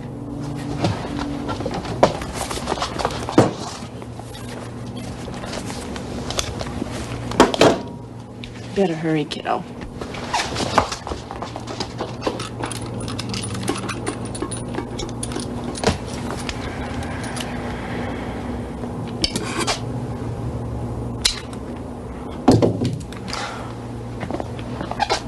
Don't you think he's a little young, Harry? The earlier they start, the better. I want everybody in his family to learn how to protect himself. He's only 7 years old. All right, lay off, will you? I don't see why you have to drag him all the way to Kansas City every time your sister gets lonely. Jason loves to go. And what do you care? The way you hole up down there every weekend, you wouldn't know if we were upstairs or moved. I miss her, Harry. She's about the only person I can talk to anymore. Sal, you haven't told your sister about the shelter, have you? No, of course not. I know how you feel about that. You are never to tell anyone about the shelter. It's our family secret, just the 4 of us. Don't you ever forget that, Sal, not for a moment. Mom? Yes, Harry, I said I understood. Come on, kids, let's go.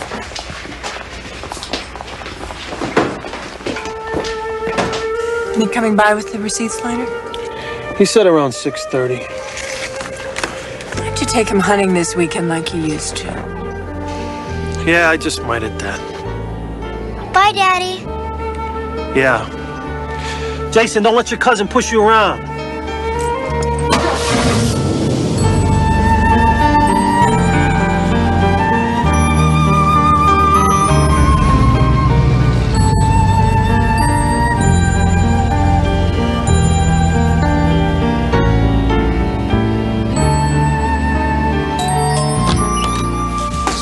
late. Last minute rush. Old man Richter came in, wanted to buy a new clip for his automatic, and then a couple of hunters from Wheelerville needed ammo. Well, it's a good week all told. Hey, have you heard the news about this Middle Eastern thing? Oh, it's getting scary. This evening, the fighting seems to be spreading. Where's Sally and the kids? I went up to Kansas City again to visit with her sister. I was just putting dinner in the microwave. Stick around, I'll pop in another one. Just minutes Great, ago, sure, thanks, Harry. That the President and First Lady did indeed leave the White House by military helicopter half an hour ago. Tillman refused to disclose their destination, nor would he confirm that their departure has anything to do with the escalating crisis in the Middle East. Well, I guess it's just like you predicted, Harry. The whole world's going straight down the old toilet. Going? Ha! We're already in the toilet. Drugs, terrorism, pornography. It's worse than any war. Sally used to understand all that, but now she lives in a dream world. All she wants to do is turn my son into a mama's boy. Or worse. I tell you, Nick, I almost long for it. What? The bomb. It could put a lot of things right again. You and I, we don't belong in a world full of degenerate rock stars, hairdressers, bureaucrats. Sometimes I dream about it. Afterwards, starting over with my son in a purified world. In a world with all the scum burned off of it, with everything basic and simple. I don't know, Harry. I can't imagine anyone wanting to live in a world with so much gone. What would be gone? Just an ugly, screwed up world slowly being eaten up by pimps and cowards? Yeah. But you'd have to survive a nuclear war now. There's not much chance of that now, is there? Oh, it can be done if you plan on it. You mean build a fallout shelter or something like that? Fallout shelter wouldn't be enough. Not here. Dunston's only 4.5 miles from Wakefield Air Base, a prime target. Any shelter'd have to be deep and blast-proof. Sure. Nick, we've known each other since high school. You've been working in my gun store for 10 years. Hell, you're practically a part of the family. I think you deserve to be let in on a little family secret. The door's lined with lead. The wall's solid concrete, 4 feet thick, completely radiation-proof. These gauges give me outside temperature and humidity. That one monitors surface radiation. The shelter has sleeping, shower, and bathroom facilities for 5. Over here is the medical supply cabinet. All the water's pumped in by an indoor well. Power generators with a 300-gallon fuel tank. Air filtration system. Draws air from the outside, but through 30 feet of gravel and charcoal. Harry, this is amazing. How did you do this and still keep it a secret? Remember when I had the pool put in? Oh, no. That was my cover. I hired people from out of state. While half of them tore up the backyard, I had the rest of them dig this out. I told them it was for a wine cellar. A wine cellar? You? They were illegals. What did they know? I built everything else myself. No one knows it's here, not even my neighbors. Especially not my neighbors. My family. And now you are the only ones that know about this. And we're sworn to secrecy. Do you understand, Nick? Yeah, Harry. I'm just flattered you'd let me in on it. There's food and water here for 5 months. And, well, if something happens and there's time, you're welcome to join us here in the shelter. Thanks, Harry. I don't know what to say. Look, I saved this for last. A multi-band communication system. I'll raise the antennas. They're located under a concrete slab in the backyard that could push up through a ton of debris.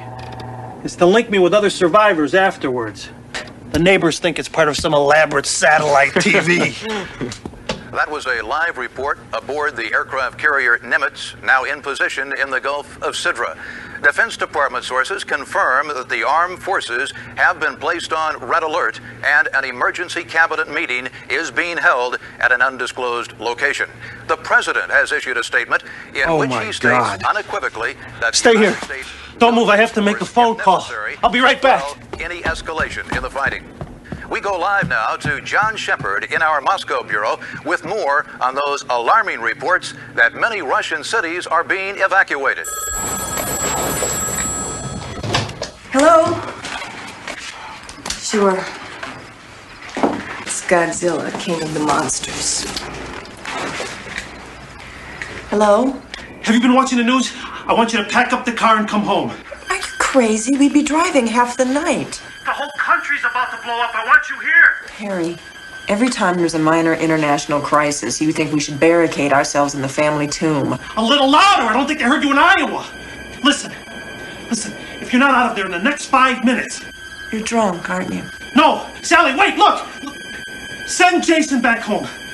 Put my son in a cab and send him back. I don't care what it costs.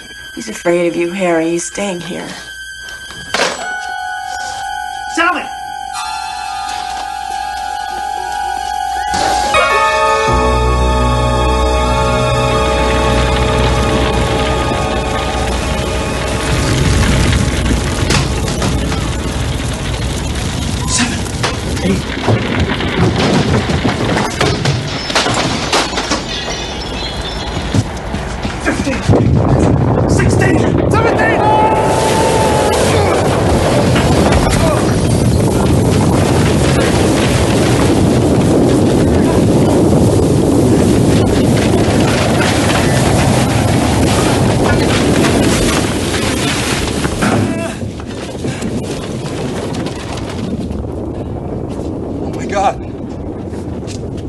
It's happened.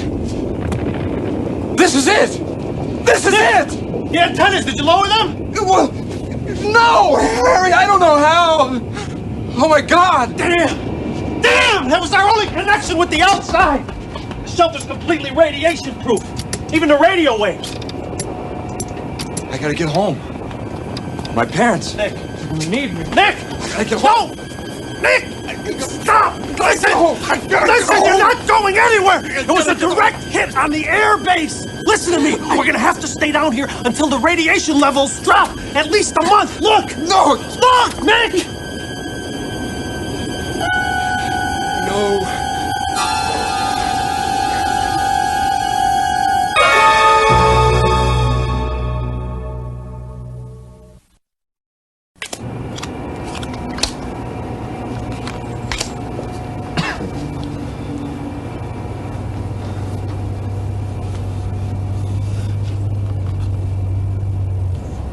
Hey, Harry! There's someone up there. Someone's coming to rescue us. Don't be ridiculous. Look at the radiation level outside. It's the Walking Dead up there. Survivors looking for food and water. You better pray that they don't find us. And I'm ready for them if they do.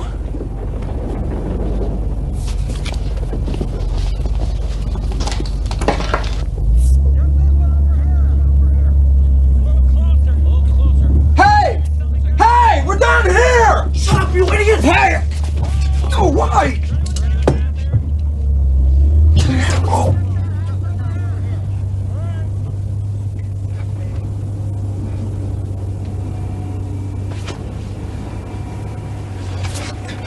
What the heck did you do that for, Harry?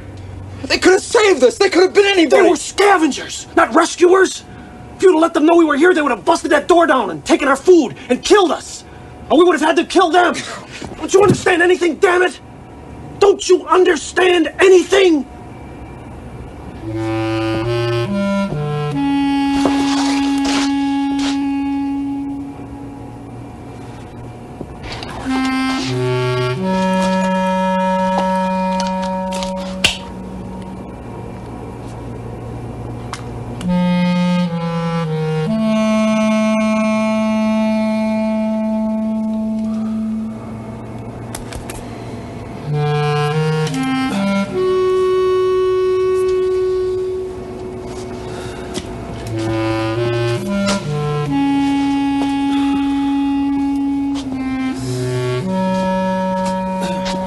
thought you said the radiation would go down after a month or so, Harry.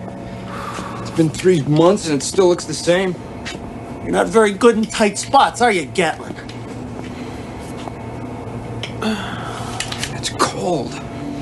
Why is it so cold, Harry? If you'd spend more time shaping up instead of pacing and moaning, you'd be a lot warmer.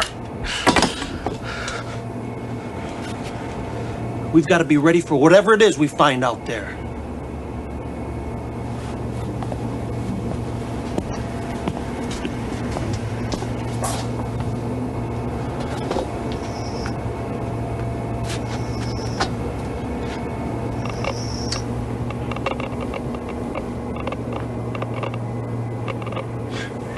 "10 months and the radiation is just as high.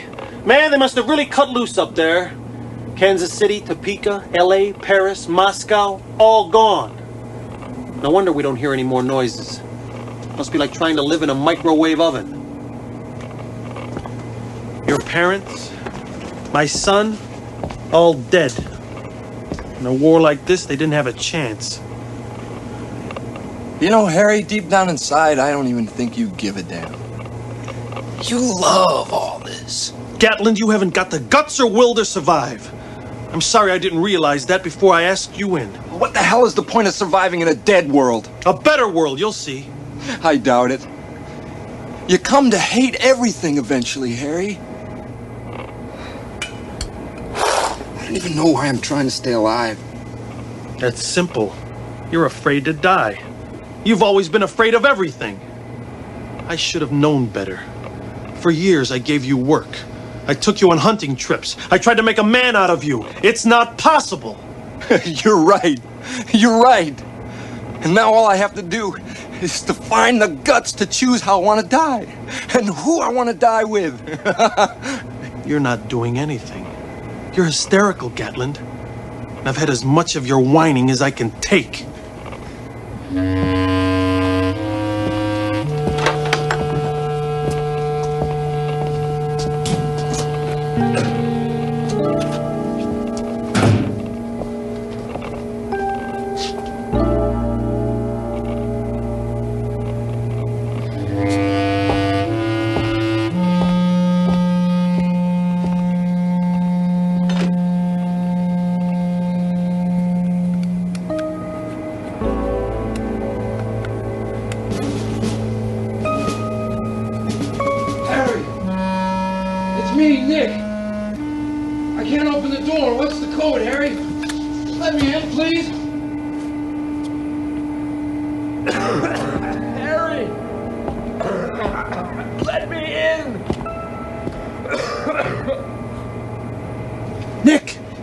Can you see anything moving?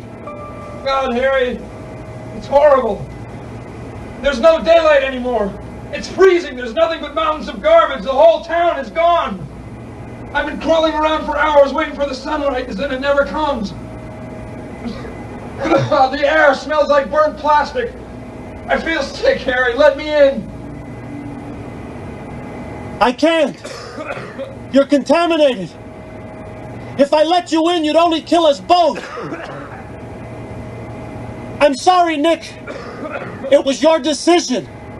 No! I didn't mean it, Harry! So help me God, please! If you let me in, I'll be fine! Please, Harry! Please let me in!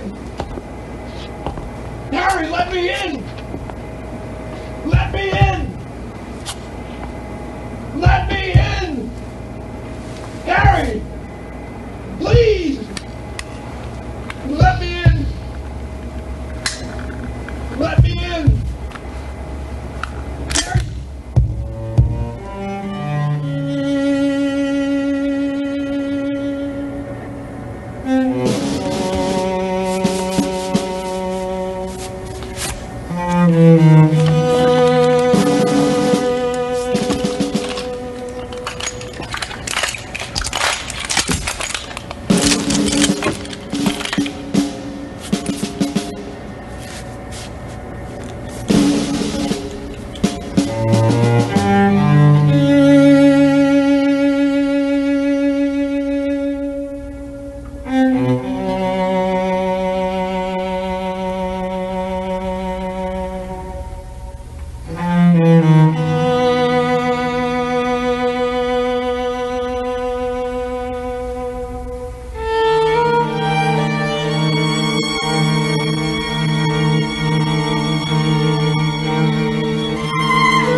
rolling? It's been a year since the tragic accident at Wakefield Air Base. That horrifying day when one of our own nuclear cruise missiles detonated without warning in the bomb bay of a B-1 bomber as it was preparing to take off, instantly leveling the small town of Dunston, Kansas. The world will never forget the shock, destruction, the appalling loss of life. A shock that many now feel pulled the world back from the brink of war. When the decision was made to bulldoze the highly radioactive ruins into as compact an area as possible and seal them under this vast radiation-proof dome, no one could have foreseen how sacred a shrine it would become. For the Peace Dome, as many call it today, has become the world's most powerful and enduring monument to the utter folly of war. Each month, hundreds of thousands of visitors come from all across the country and from around the world to get a first-hand glimpse.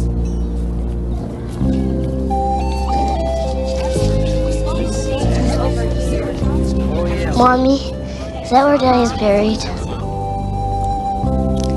Yes, dear, that's where Daddy is buried. She has staged a revolution in the art of isolation. Turn up the volume on your headphones and the world outside drops away. 16-year-old Keith Barnes has lived in this public seclusion for some time now. But tonight, the tiny radio on which he depends to keep people out is about to start pulling them in, thanks to a very special frequency that can only be picked up in the Twilight Zone. Good evening. And how are you this evening? Excellent. Jumbo. Yes. Your ticket? Smoking or not? Smoking. It's bad for you, you know, especially someone your age. Hey, doctor's orders. I see. Well, 34B. Enjoy your flight, twerp.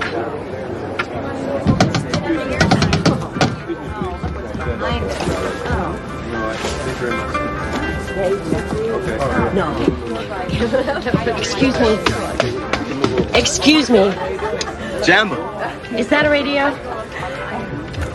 No, it means hello. What does? Jambo. In a kind of happy African kind of way. Oh. So is that a radio? A radio? A radio? What you see before you, Madame, Kawazu 940. It features crystal lock tuning, quartz scan capabilities, and 12 Mondo watts per channel of pure power. It's a radio. We don't allow radios to be played aboard the aircraft.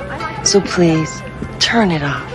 I just told you, Gloria, this ain't no radio. What's the problem, Gloria? Well, it seems our little friend here doesn't want to turn off his radio. Turn it off, bud. And put your feet down. Excuse me. Oh. My seat. Oh, excuse me, sir. Yes, 34A, right there. Let me know if you have any problems, okay? Okay. Excuse me. Catch a couple of plays. This is the smoker. Get something down there. Sorry. That's time to go. We'll take off the next. Only I hear it's pretty close at 8. Put on your seatbelt. Jambo, dude. Let me solo.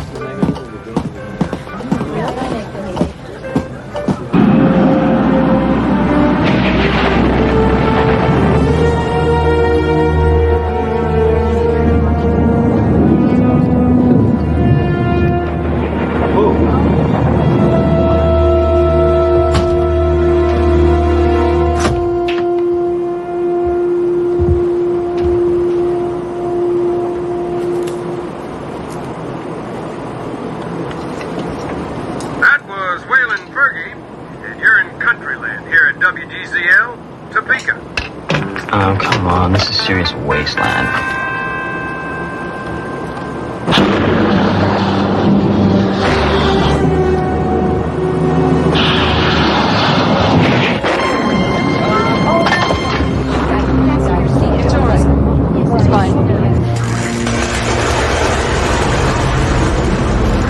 Sorry about that one, folks. No damage done, though, and that should be our last. Great.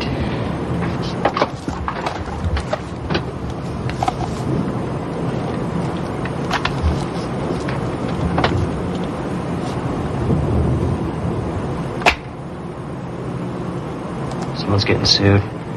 Would you please get out of there? Please. I don't know what you're doing there, but Look, all right, I'm coming out, okay? I'm having a major crisis. please, I don't feel well. Hurry. All right, could you please cool it? I heard you the first time. I didn't say anything to you. Whoa. Psycho lady.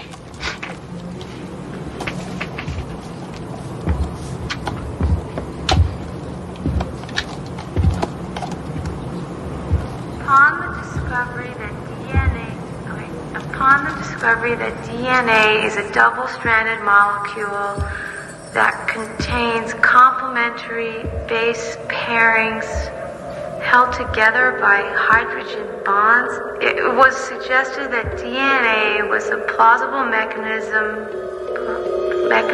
for the transfer of genetic information from generation. Kind of cute. Ratty shirt, though. Nice buns, I bet. I wonder what it's...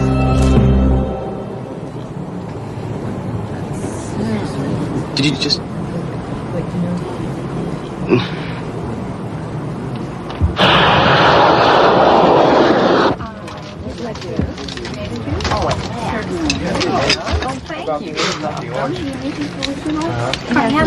It's incredible. Would you like a complimentary soft drink? Yeah, apple juice is fine. We don't have apple juice. We have tomato juice. A cola. Good choice. Ladies and gentlemen, we are presently passing over America's gateway to the west, St. Louis, Missouri, and the banks of the mighty Mississippi River. We hope you're enjoying your flight. You can tell the... And what would you like? If you want to get back... soda?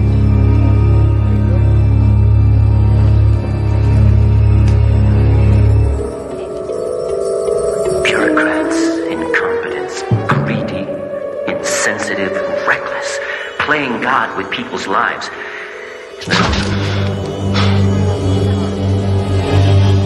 Listen to me. There's this guy on board, and he has some sort of a bomb. What? A bomb. I saw it was in the bathroom with him. Oh, you were in the bathroom with him? Yeah, and... Okay, that's it. Do you know that you could be arrested for making a joke about a thing like that? I'm not joking. I swear it, and we gotta stop him. I'm beginning to think that there is something seriously wrong with you. Now look, I don't have time to keep walking you around this plane, so get back to your seat and stay there. Please, would you tell the captain I'm serious? Now!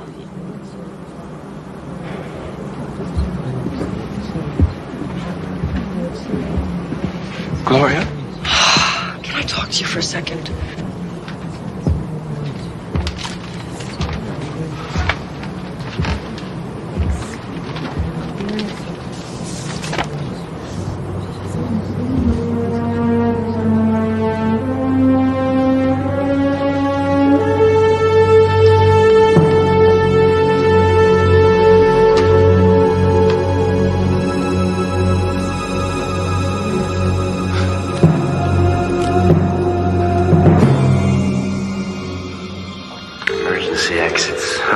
Show them an emergency exit they'll never forget. Is something wrong? I said, is something wrong? This is really cool. What? It's like the first. Do you want to hear it? Hey, it's cool. Different drummers, you know.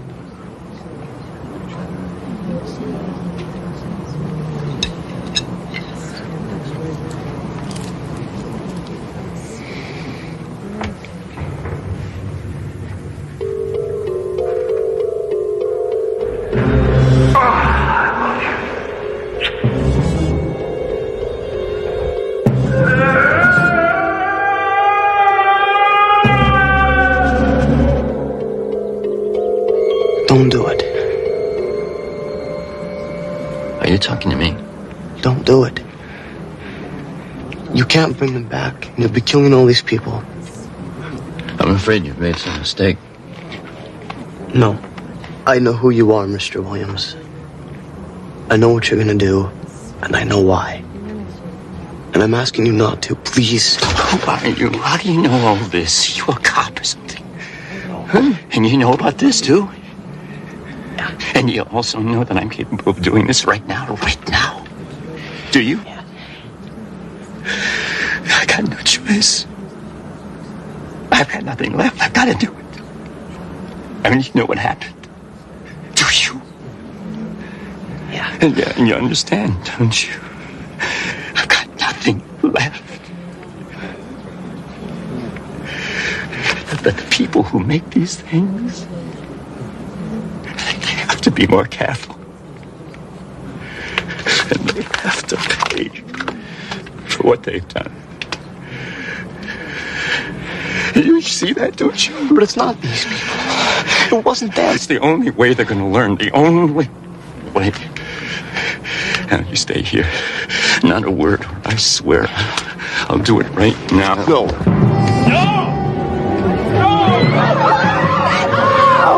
Stay back! Stay back! Don't come any closer to me! Don't. These are innocent people.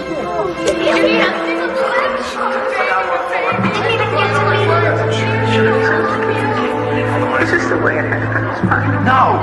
Kill him! Kill the son of a... Afraid. I'm so afraid to make Man, you regret it. It can happen like this, not...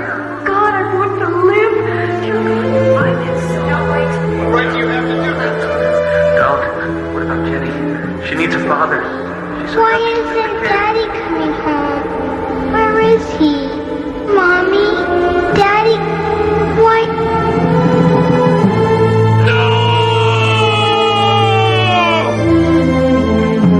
It wasn't supposed to happen like this. Oh my God, what have I done? What have I done? Easy, sir.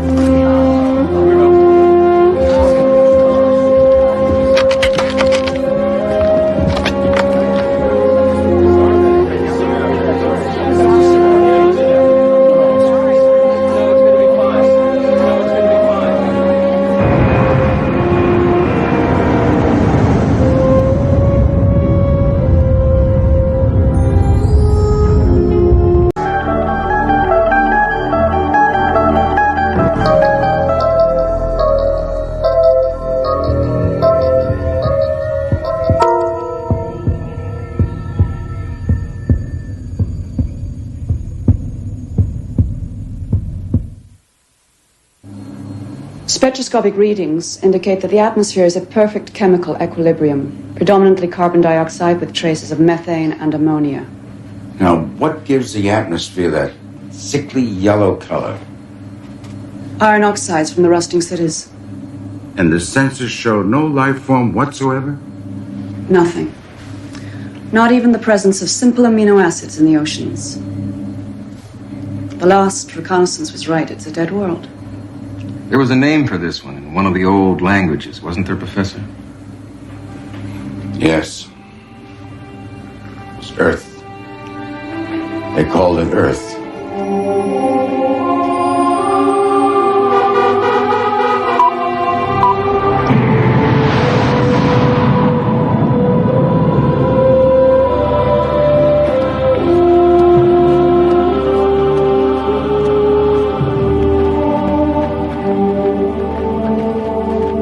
Not much left after 1,000 years, is there?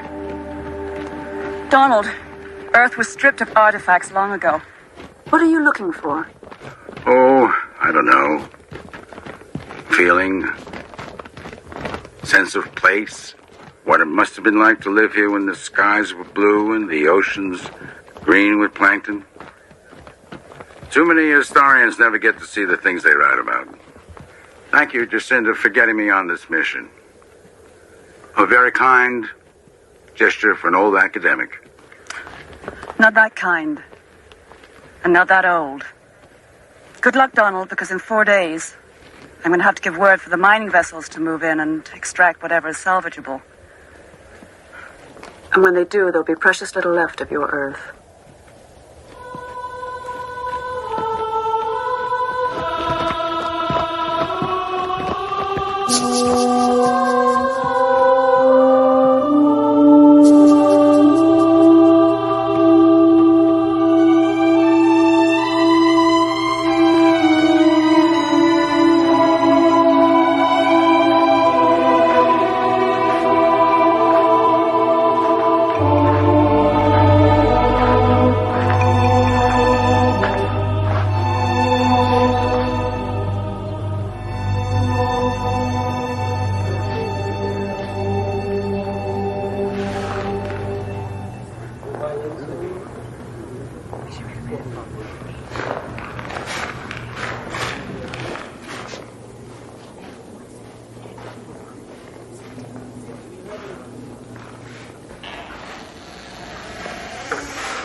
Archer?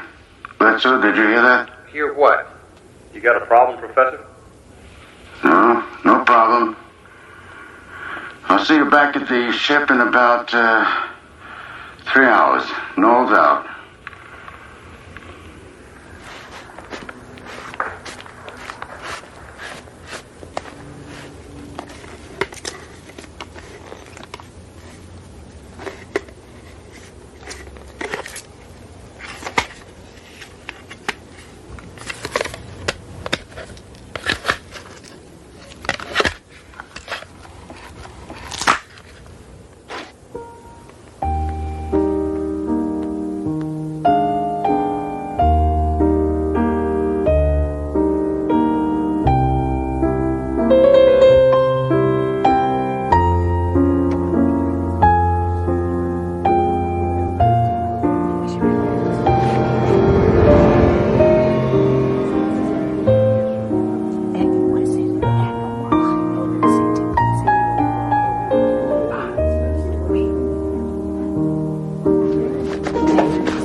Don't you remember us, Professor?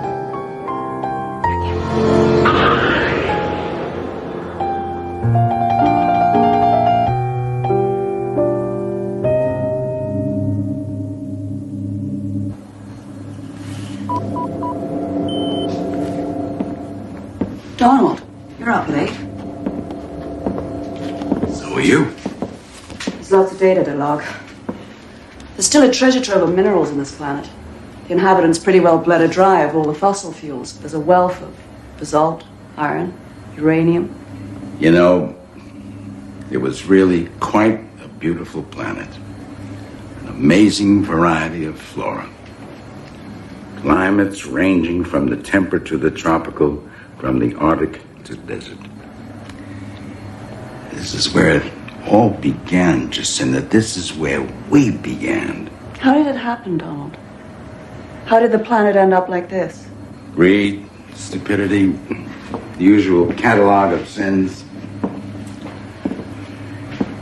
They used refrigerants that slowly ate away the ozone layer. They burned the tropical rainforests to make way for farmland, using the ashes for fertilizer, and entire species simply vanished forever from the earth. By the time they poisoned the whole biosphere, they had the technology to leave it behind. So they fled into space and cast the earth aside like a half-eaten apple. And with humanity gone, the biological chain just collapsed. You know the irony of it? The Earth today is almost exactly as it was millennia ago, before the very first rainfall. And for millions of years there had been no rain. Then when the Earth cooled enough, rain fell, delivering nutrients to the oceans, and life emerged. And here we are. Here we are. Returned to commit the final indignity on the planet that nurtured us. Here to put the knife to her one last time. Our ancestors killed this world, not us. The law prohibits us from mining any living world, only dead ones. Like it or not, Donald, Earth is a dead world now. And there's nothing we can do about that.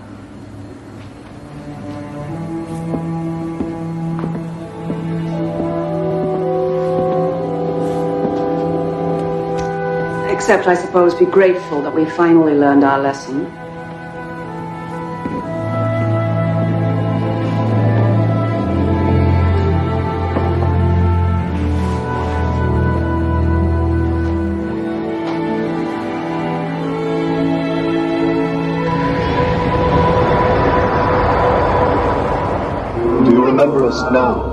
Professor.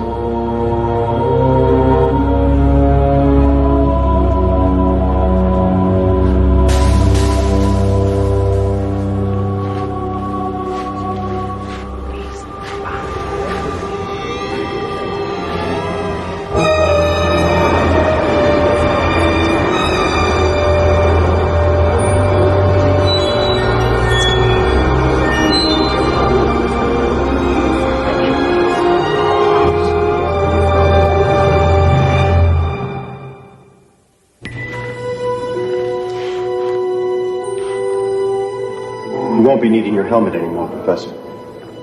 The air is breathable.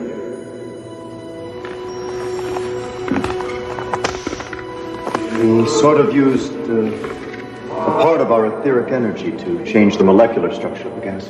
We've been waiting so long. Why did you leave us? Are you back to stay? All of you? Where are the others? Will they follow in more ships? Yes, where are they? When are they coming? My God. All of you. You're... The ones you left behind. All the souls that ever were.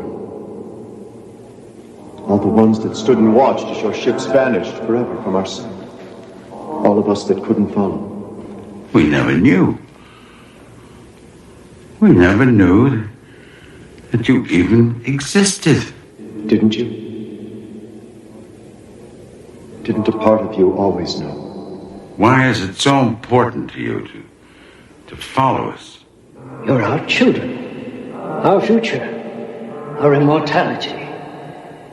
Since time began, we've walked among you, sharing in your triumphs, your despair. Now there's nothing. No children, no future. Just a ruined playground you left behind. It doesn't have to be this way. You can follow us, our ship. Your ships warp space in ways we can't. Those of us who have tried have come back disfigured or insane. It's a large universe, Professor. And not nearly as benign as you living like to think it is. Well, then, what can I do? Put your helmet back on.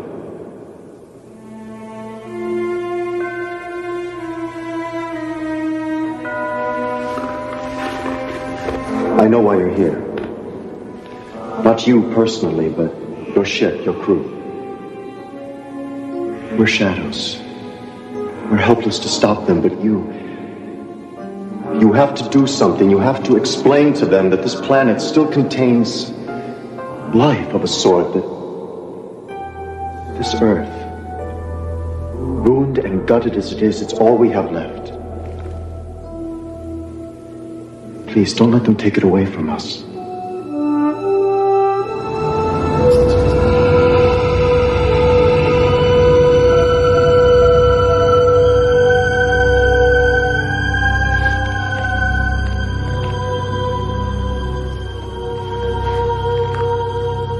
Donald, you can't be serious. Do you know what Archer and Bledsoe would say if they could hear you?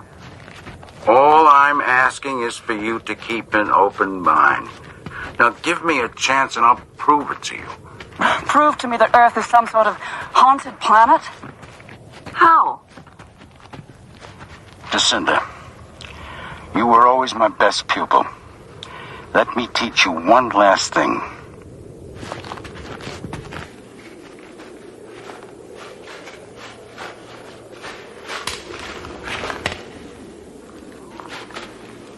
Hello? I've brought someone. Someone who can help. Please. Let us see you. Please. It's all right.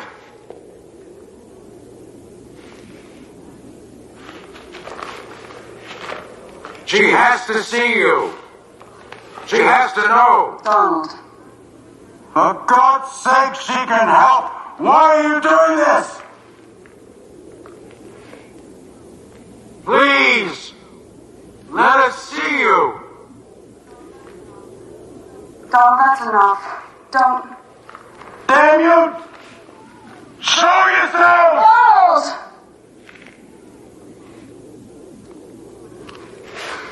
It's my fault. I knew what this planet meant to you. I shouldn't have invited you along to watch it be. Why don't I just forget we ever came here, all right?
What are you doing?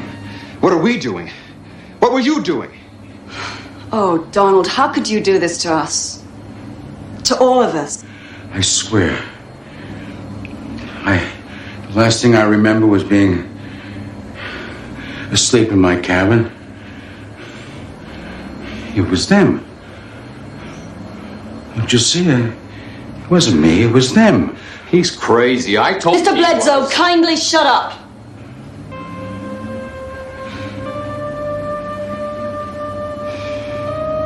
Mr. Archer, please assess the damage to the sensor web and then raise Central on subspace. Tell them we'll be returning Dr. Knowles to Outpost 12.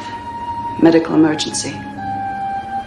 We'll also be staying over for repairs and then we'll be back to finish our assignment.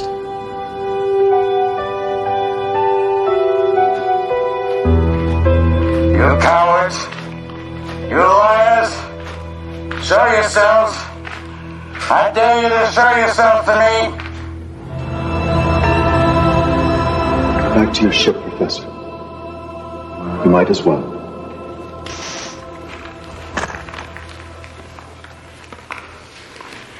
Because if I don't, you just take over my body and make me go, won't you? That's right.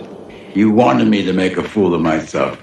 You wanted me to be shipped back to civilization. And you'd come with me, wouldn't you? Please understand, Professor, there's no other way.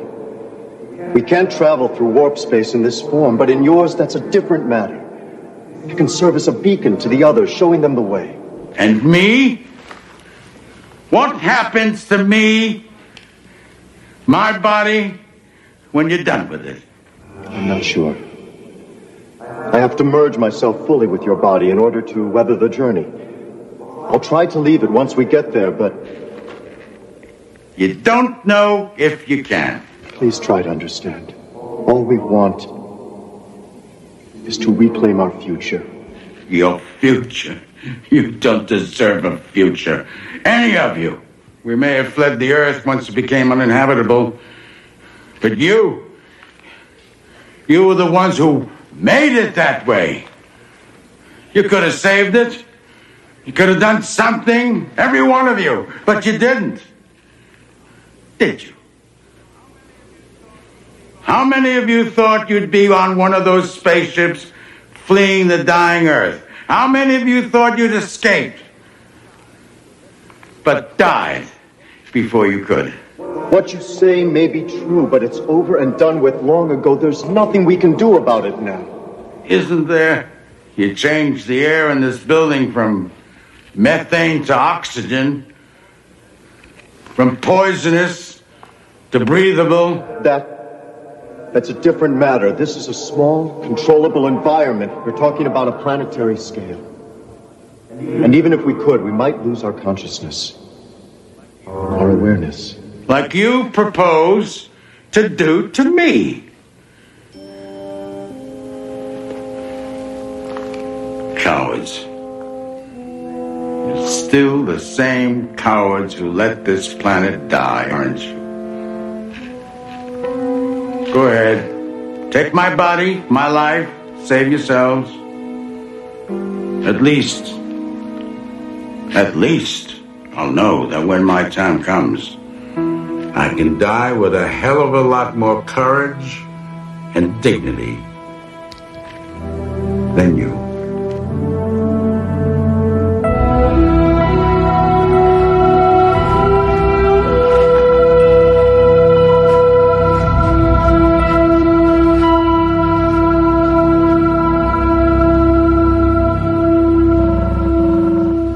Come in.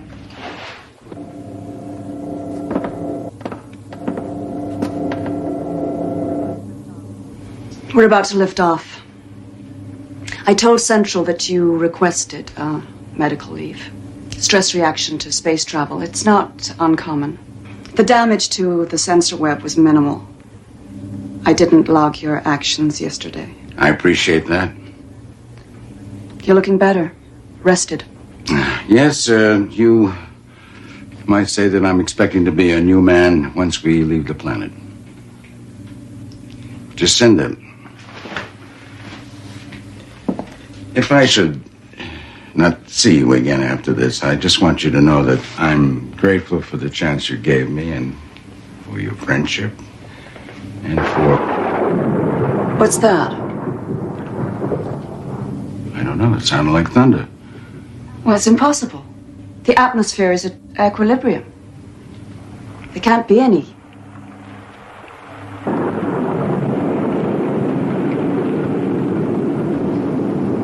It's raining. It can't be.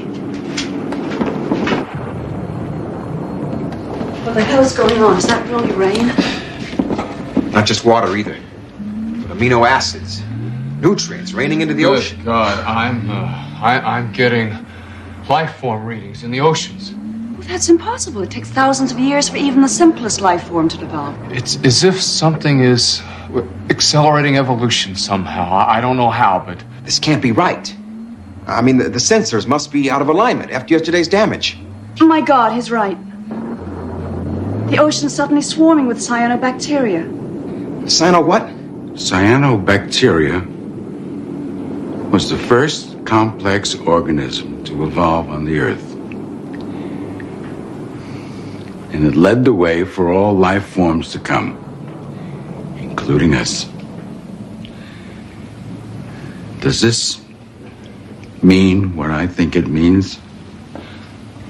What it means is we're out of a job.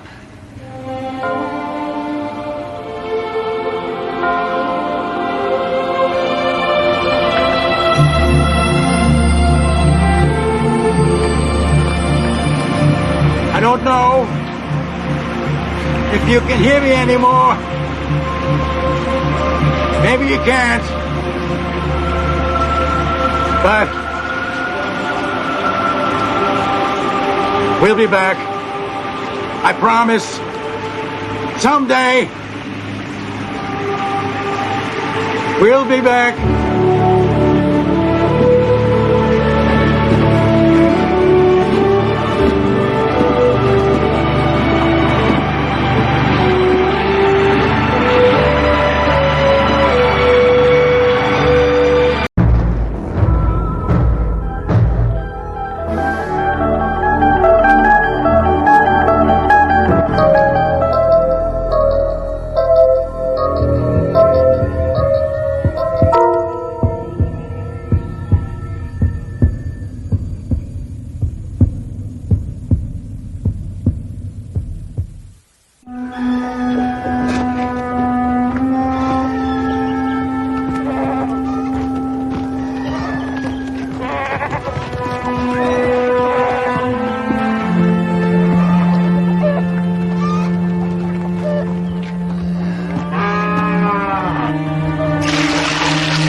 circa 1916, disciple of a young writer named Jack London.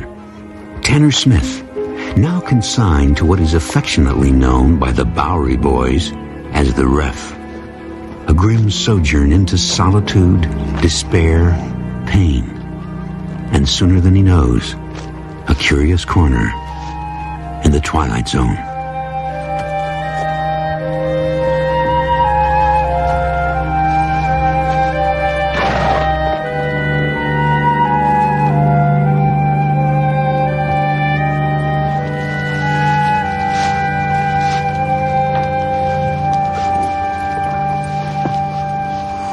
I've been watching you. I know. You gonna tell your father? Why would I do that? I wouldn't want to get you into trouble. It'd be worth it. You're so pretty. Does your hair always shine like that? Almost always. I saw you go into the library. I like to read. Well, so do I. Books about wolves. You better go. I wouldn't want you punished. But I want to see you again. Talk to you. I don't think that would be wise. I'm not wise. I'm just hungry for someone. I'm Tanner. Tanner Smith. I've got to go. Oh, wait. Well, can I see you again? Please? We'll have to be careful.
I dream about you. So you say. No, it's true. Pretty dreams. The trees are as high as the sky. Do you ever dream about me? Sometimes. What is it? The dreams frighten me. They're dark sometimes. Winds are blowing and I hear strange sounds. I wake up fearing I'll be calling your name and my father will hear.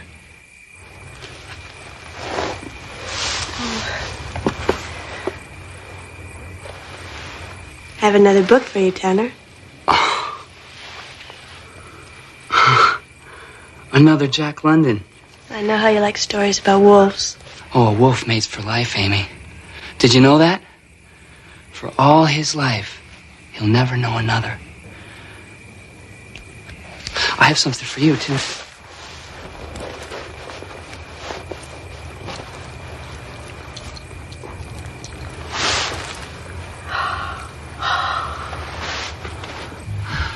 It's lovely. It was my mother's. Really? No. That ain't true. I don't want to lie to you, Amy. I don't ever want to lie. Then where'd you get it? I picked it off a drunk in Chatham Square. But I never hurt no one, Amy. You gotta believe that. I'm sure I had a real gift for picking pockets, but it was just a way of surviving. I had to do it. It's just a way on the streets. You understand? I don't care about all that. I know what you really are. I love you, Tanner. My sweet, gentle Tanner. Amy. Dear Amy. Kiss me, Tanner. Kiss me.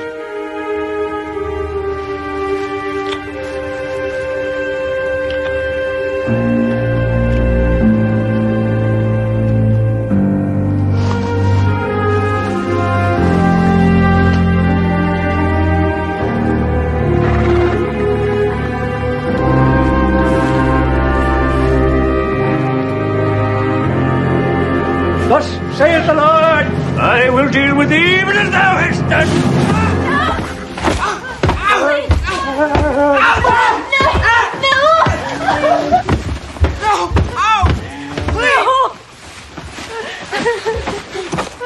Just like your mother. In the hay at dusk with any filthy scamp that winks an eye. A wolf steals a lamb from the flock, eh? Well, my young sir, to me belongeth vengeance and restitution. I have warned you time and time again to stay away from the scum in this place. They are animals, beasts, to be caged away from the decent people of this world. I have taught you the scriptures, girl. I have prayed that you'd live by them. And I will not have my flesh betray their righteousness. I hate you. And if you should choose to disobey me again and crawl to him in the night, I'll know it. And I will see to it that he's found dead in some dark hallway. No!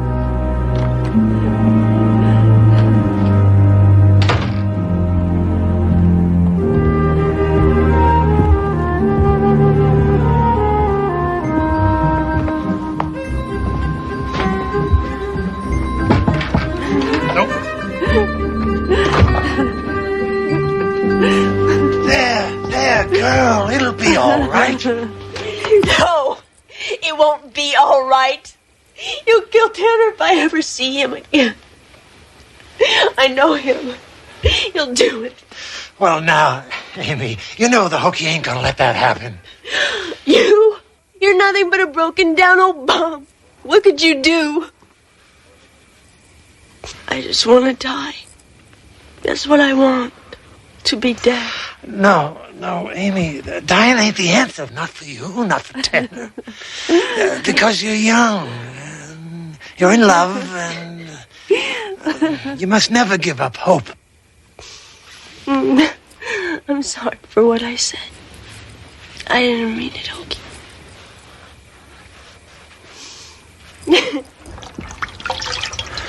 Oh.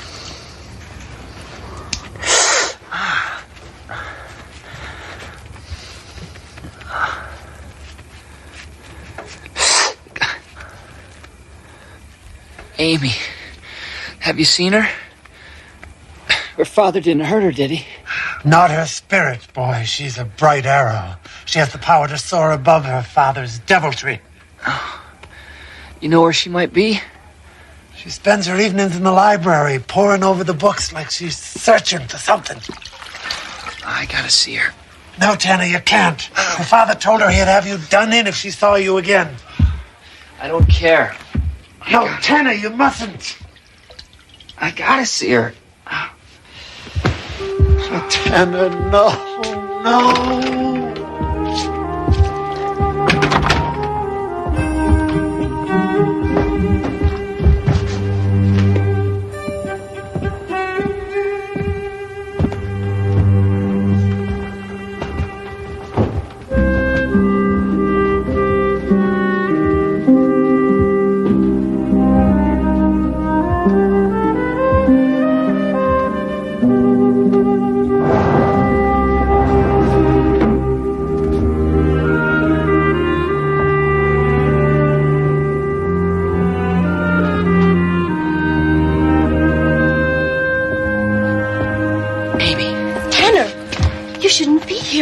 My father. I know, the hokey told me.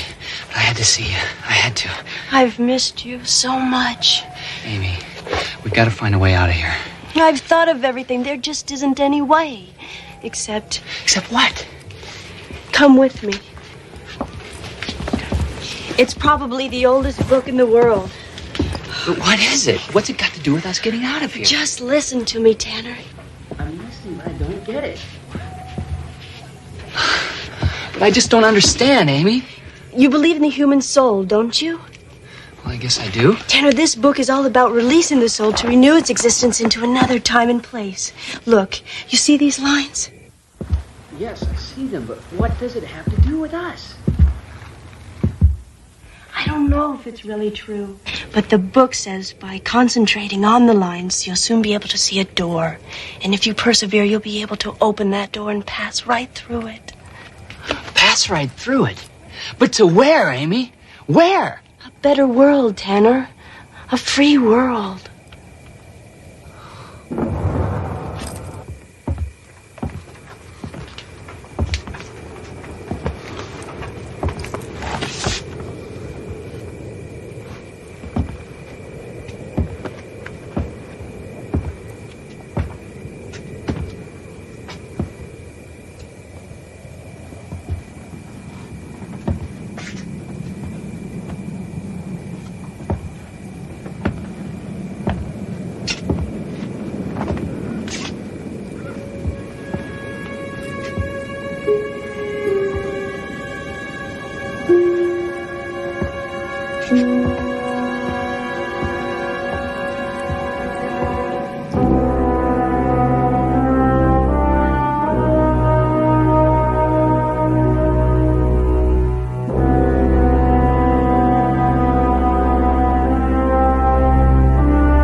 Daughter.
Like you or someone was calling me, and then the gate was open. Tanner, there's no time. My father will know that we're meeting.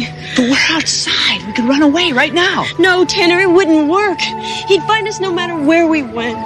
I can hardly breathe without you. How can I live without you? Tanner, listen to me. I have found the only real way out. It's in that book I showed you. It's another world, Tanner. A younger world. What are you talking about? I don't understand you. Please believe in me, Tanner. When the time comes, you'll know. But Amy... I love you, Tanner. I'll always love you. Now get this piece of paper to him. Make him believe. Promise me. I promise, Amy, I promise, but I don't think he'll believe me. If you're convinced, he'll believe you. Amy, are you sure of what you're doing? For the first time. I do feel hope. And remember, Hokey, I may seem dead, but I won't be. My mind and spirit will just separate from my body. But Amy, if you seem dead, your father will think you are, and he'll try to bury you. I don't know what will happen, but I'll be free.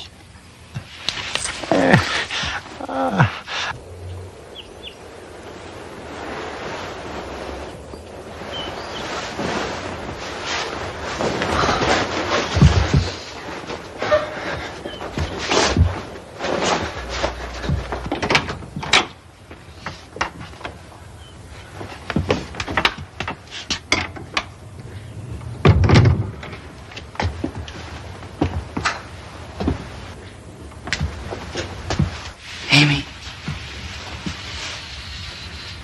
Amy, wake up.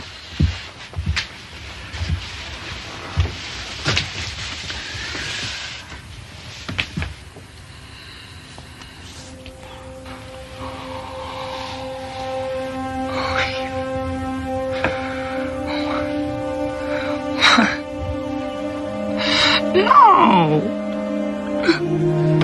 Why would you leave me? Why?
She killed herself because of you!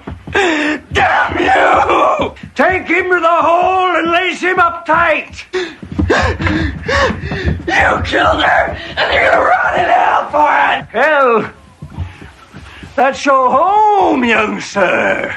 A true disciple of your master you are. Amy! Why didn't you wait?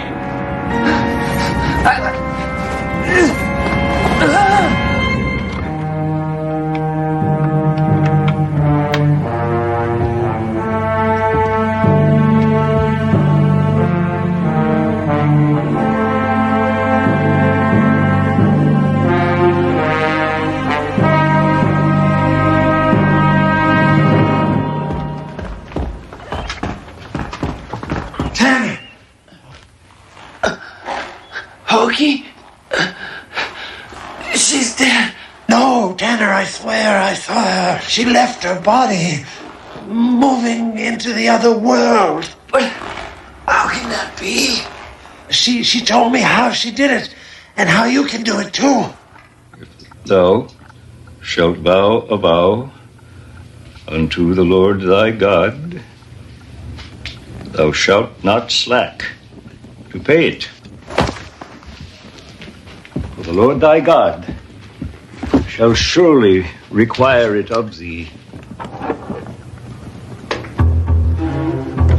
Thou art my battle axe and my weapon of war. And the enemy is the son of the morning, the disciple of Lucifer. If this is our last chance, please, believe me and do as I say.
We're together, running free, in a place where no one can hurt them again.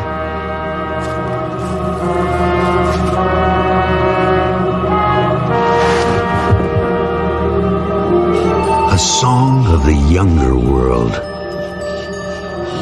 A tale told on wintry nights when the moon is full, of living with wolves and learning to howl.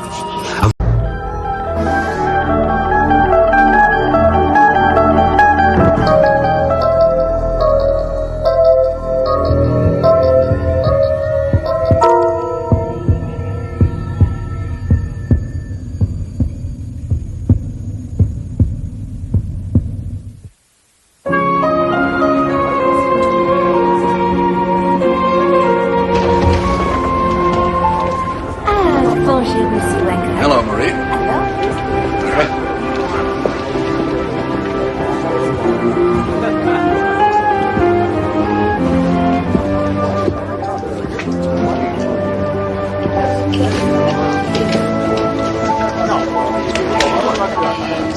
Thank you, Marie. Bon appetit.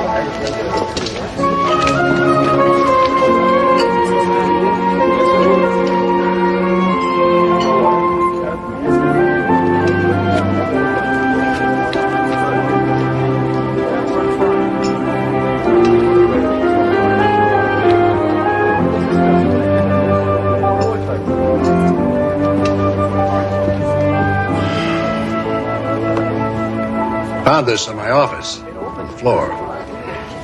I think you dropped it.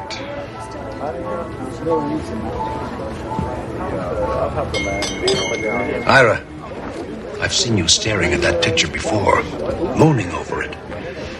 Look, I know it's none of my business, and I shouldn't pry, but, are you and Valerie having, problems? Marvin, what are you talking about? She isn't a client, is she? A client? Ira, is there something going on? With her?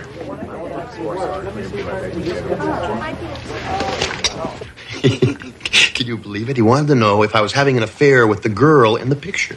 And what did you say? What do you think I said? I said, Marvin, you yut, that's my wife. You didn't even recognize me? Well, come on, sweetheart. I mean, you were just a girl back then. Oh, I see. In other words, now I look so much older. No, you're more mature now. Then you were flighty, you were silly, you were cute. What am I now? Quasimodo? So that's why you're always mooning over that picture. Of course not, sweetheart. That's not what I meant at all. It's just, I don't know, back then, things were different. I was different. You were different. We were kids. Would you really still rather be driving around in that stupid old van of yours, searching for ourselves, finding who knows what kind of body lice? Don't tell me you don't miss those days. You said so yourself. I couldn't get enough of you in those days. I was insatiable. Well, it certainly wasn't my sense of style that attracted you. I looked like a bag lady. But if you want to see cute... Listen, Val, I really don't want to see another picture of your damn dog. Not the dog, Ira. You were adorable. I'd really like to see you going into court looking like that. Why can't we be more like we were back then?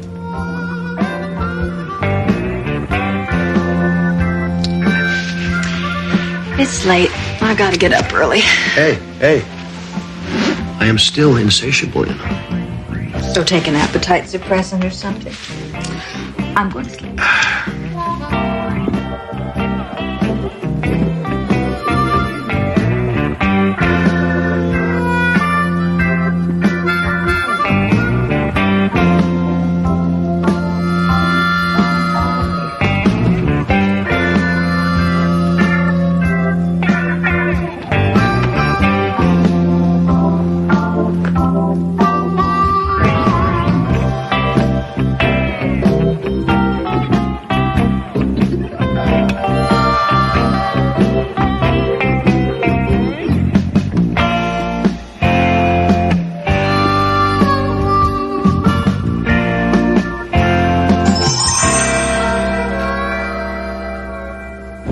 we've never denied that Cal Methyl dumped the stuff there. We're simply saying that since it was all done over 30 years ago, that their culpability must be viewed in an historical fashion. That is the most self-serving argument I've ever heard in my life. In 1958, the prevailing opinion about a corporation's responsibility to the environment was vastly different. Cal Methyl will clean up the site, and that'll be that. Besides, no one's health was impaired. Marvin, how do you sleep at night? Mothers give birth to deformed babies because of our climate. How can anyone doubt the public-mindedness of a corporation that sponsors 2 symphonies and 3 TV documentaries a year, all on endangered species? We're not a PR firm, for God's sake. Come on, man. The argument is not without precedent. You know it. It's exactly the same position that Ogilvy, Melvin, Blinkman, and Schramm used in the New Hampshire versus Fahrenheit case, which, as you very well know, the smart one says is going to be upheld. Marvin, pull over.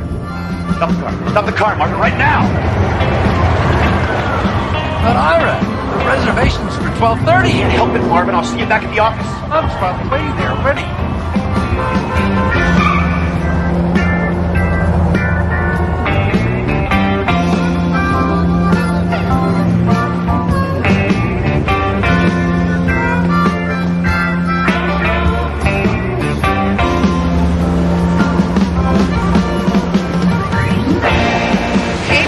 How's it going?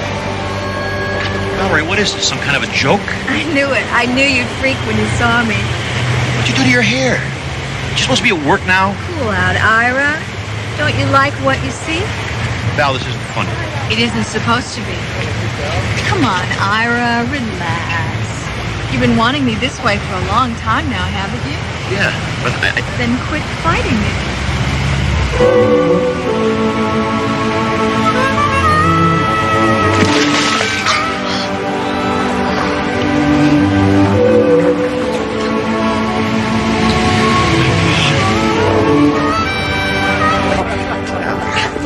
A joke is a joke, Val. This is ridiculous. Call her. How did you do this? You look so young. Call her.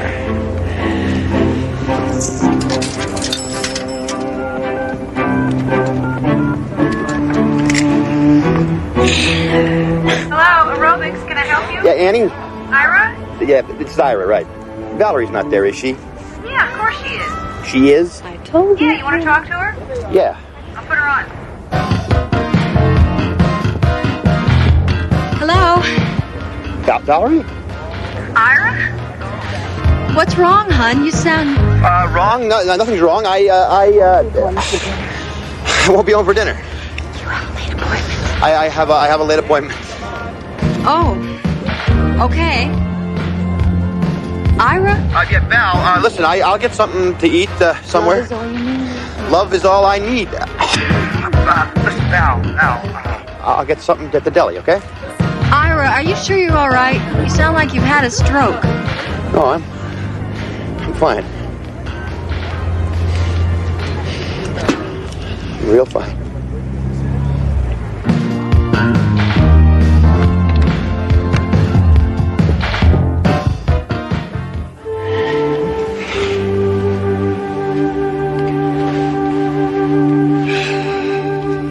You were incredible. The whole afternoon's ahead of us. Val, I am totally wiped out. I'd have to be hospitalized by nightfall. This day, it's real. You are real. And I'll be here for you whenever you want me.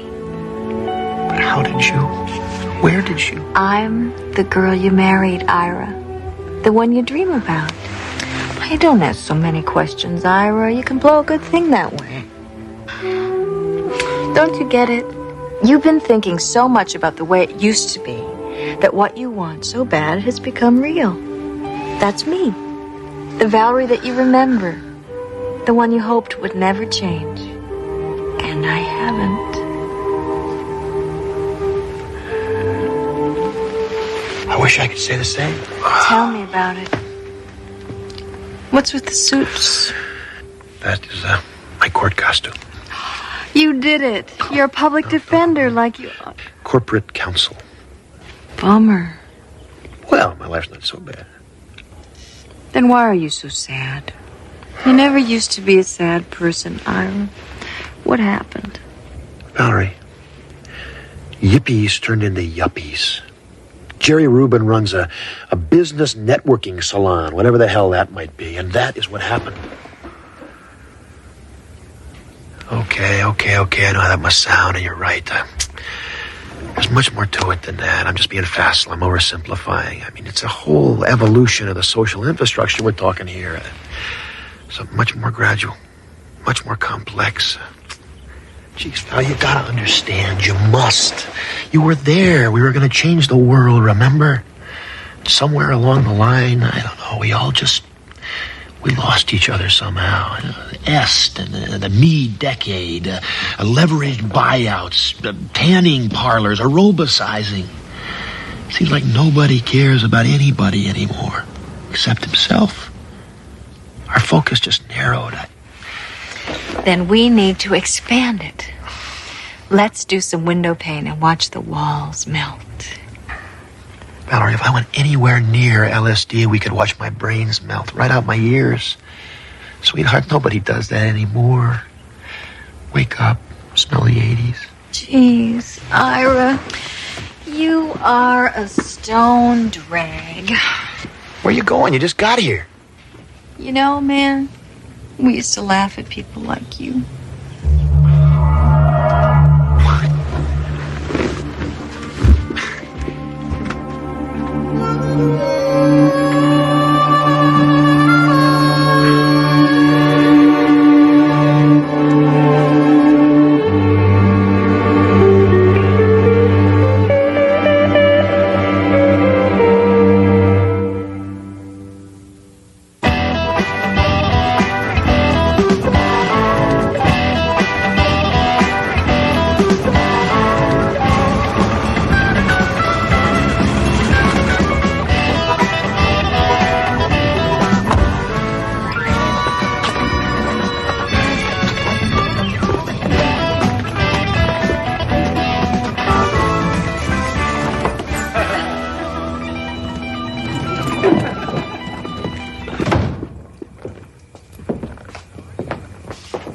Valerie?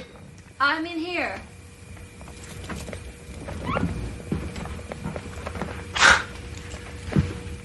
Who's laughing in here?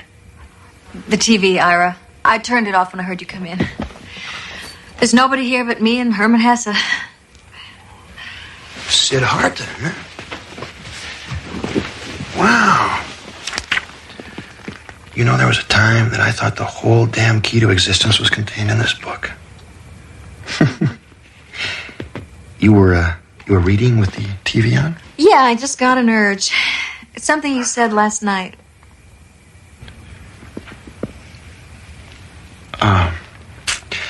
Don't stop on my account. I was just about ready to go to bed anyway.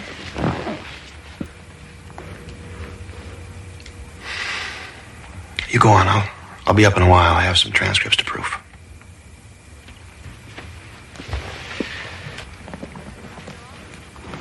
I called your office today. The receptionist said you never came back from lunch. Yeah. There was a meeting at Cal Methyl. It was on short notice. Took all day.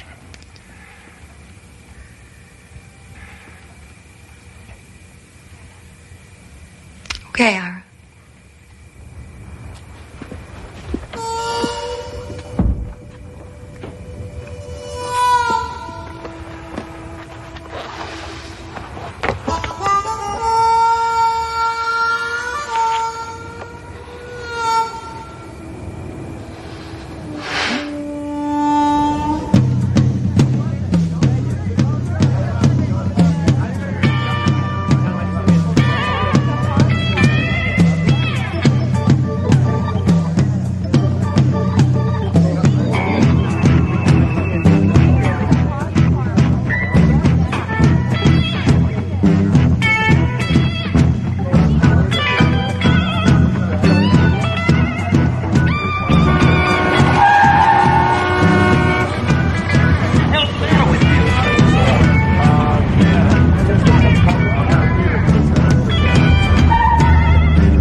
But how could you all let it happen? It wasn't exactly a conscious choice we made. I mean, how could anybody who cared about money as little as you did suddenly need to have it so fast and so often that you have to have it from a little machine on the street? I guess I figured if I couldn't change the world, I'd settle for a little corner of it. Mine. Ours. Make it safe and secure, and that takes money. And have you done that? I'm a sellout. Is that what you're saying? Oh, it's not that, babe. It's just, well, are you happy? Yes, I am happy.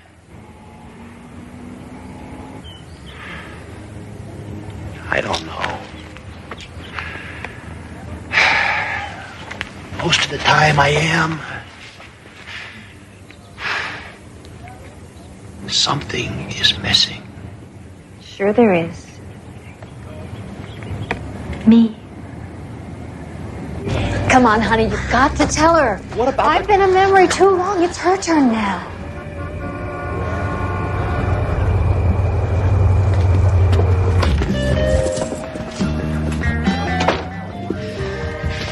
I had a great time. I felt like a kid for a while, but I cannot do this to her. This is my wife we're talking about. Ira, who am I? Oh, God.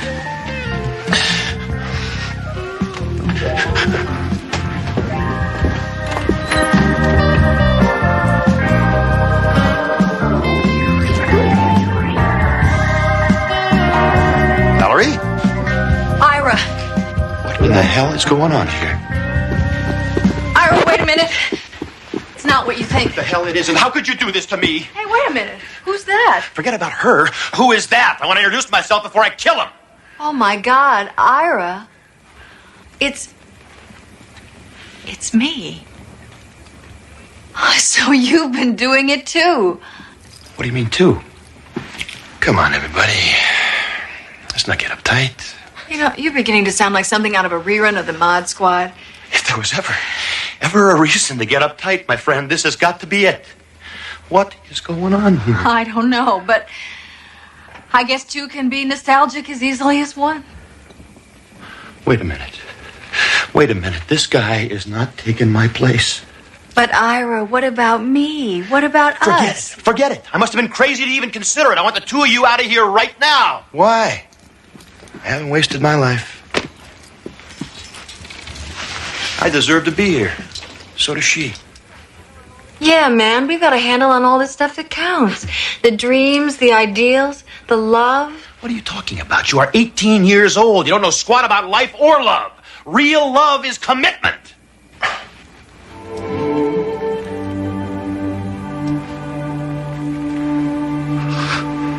What am I saying? But you're right. You're absolutely right. Ira, we almost made a stupid mistake. Say, we nearly lost each other because these two. Where'd they go? Who cares? They were beginning to annoy me anyway. They? You mean we? Were we really like that? All that arrogance, that naivete, that pomposity. Idealism, the passion, the fire. Well, what if they're right, Ira? What if we really wasted our lives? You know, I wasn't aware of the fact that our lives were over. I mean, just don't suddenly lose your social conscience because you cut your hair, you know. Come here, will you? Come here. You know that world out there that you wanted to change? It's still out there. It's just that our focus narrowed, that's all. Then we need to expand it. What do you want to do? You want to drop a little acid and watch the walls melt? No. No, I want my life to be about something more than watching my weight and thinking about how it used to be. Why don't you make it that? And how about you putting in some hours at that legal aid clinic that's always after you? Maybe I will. And maybe we could have a baby. As long as you're still insatiable. I think I will be.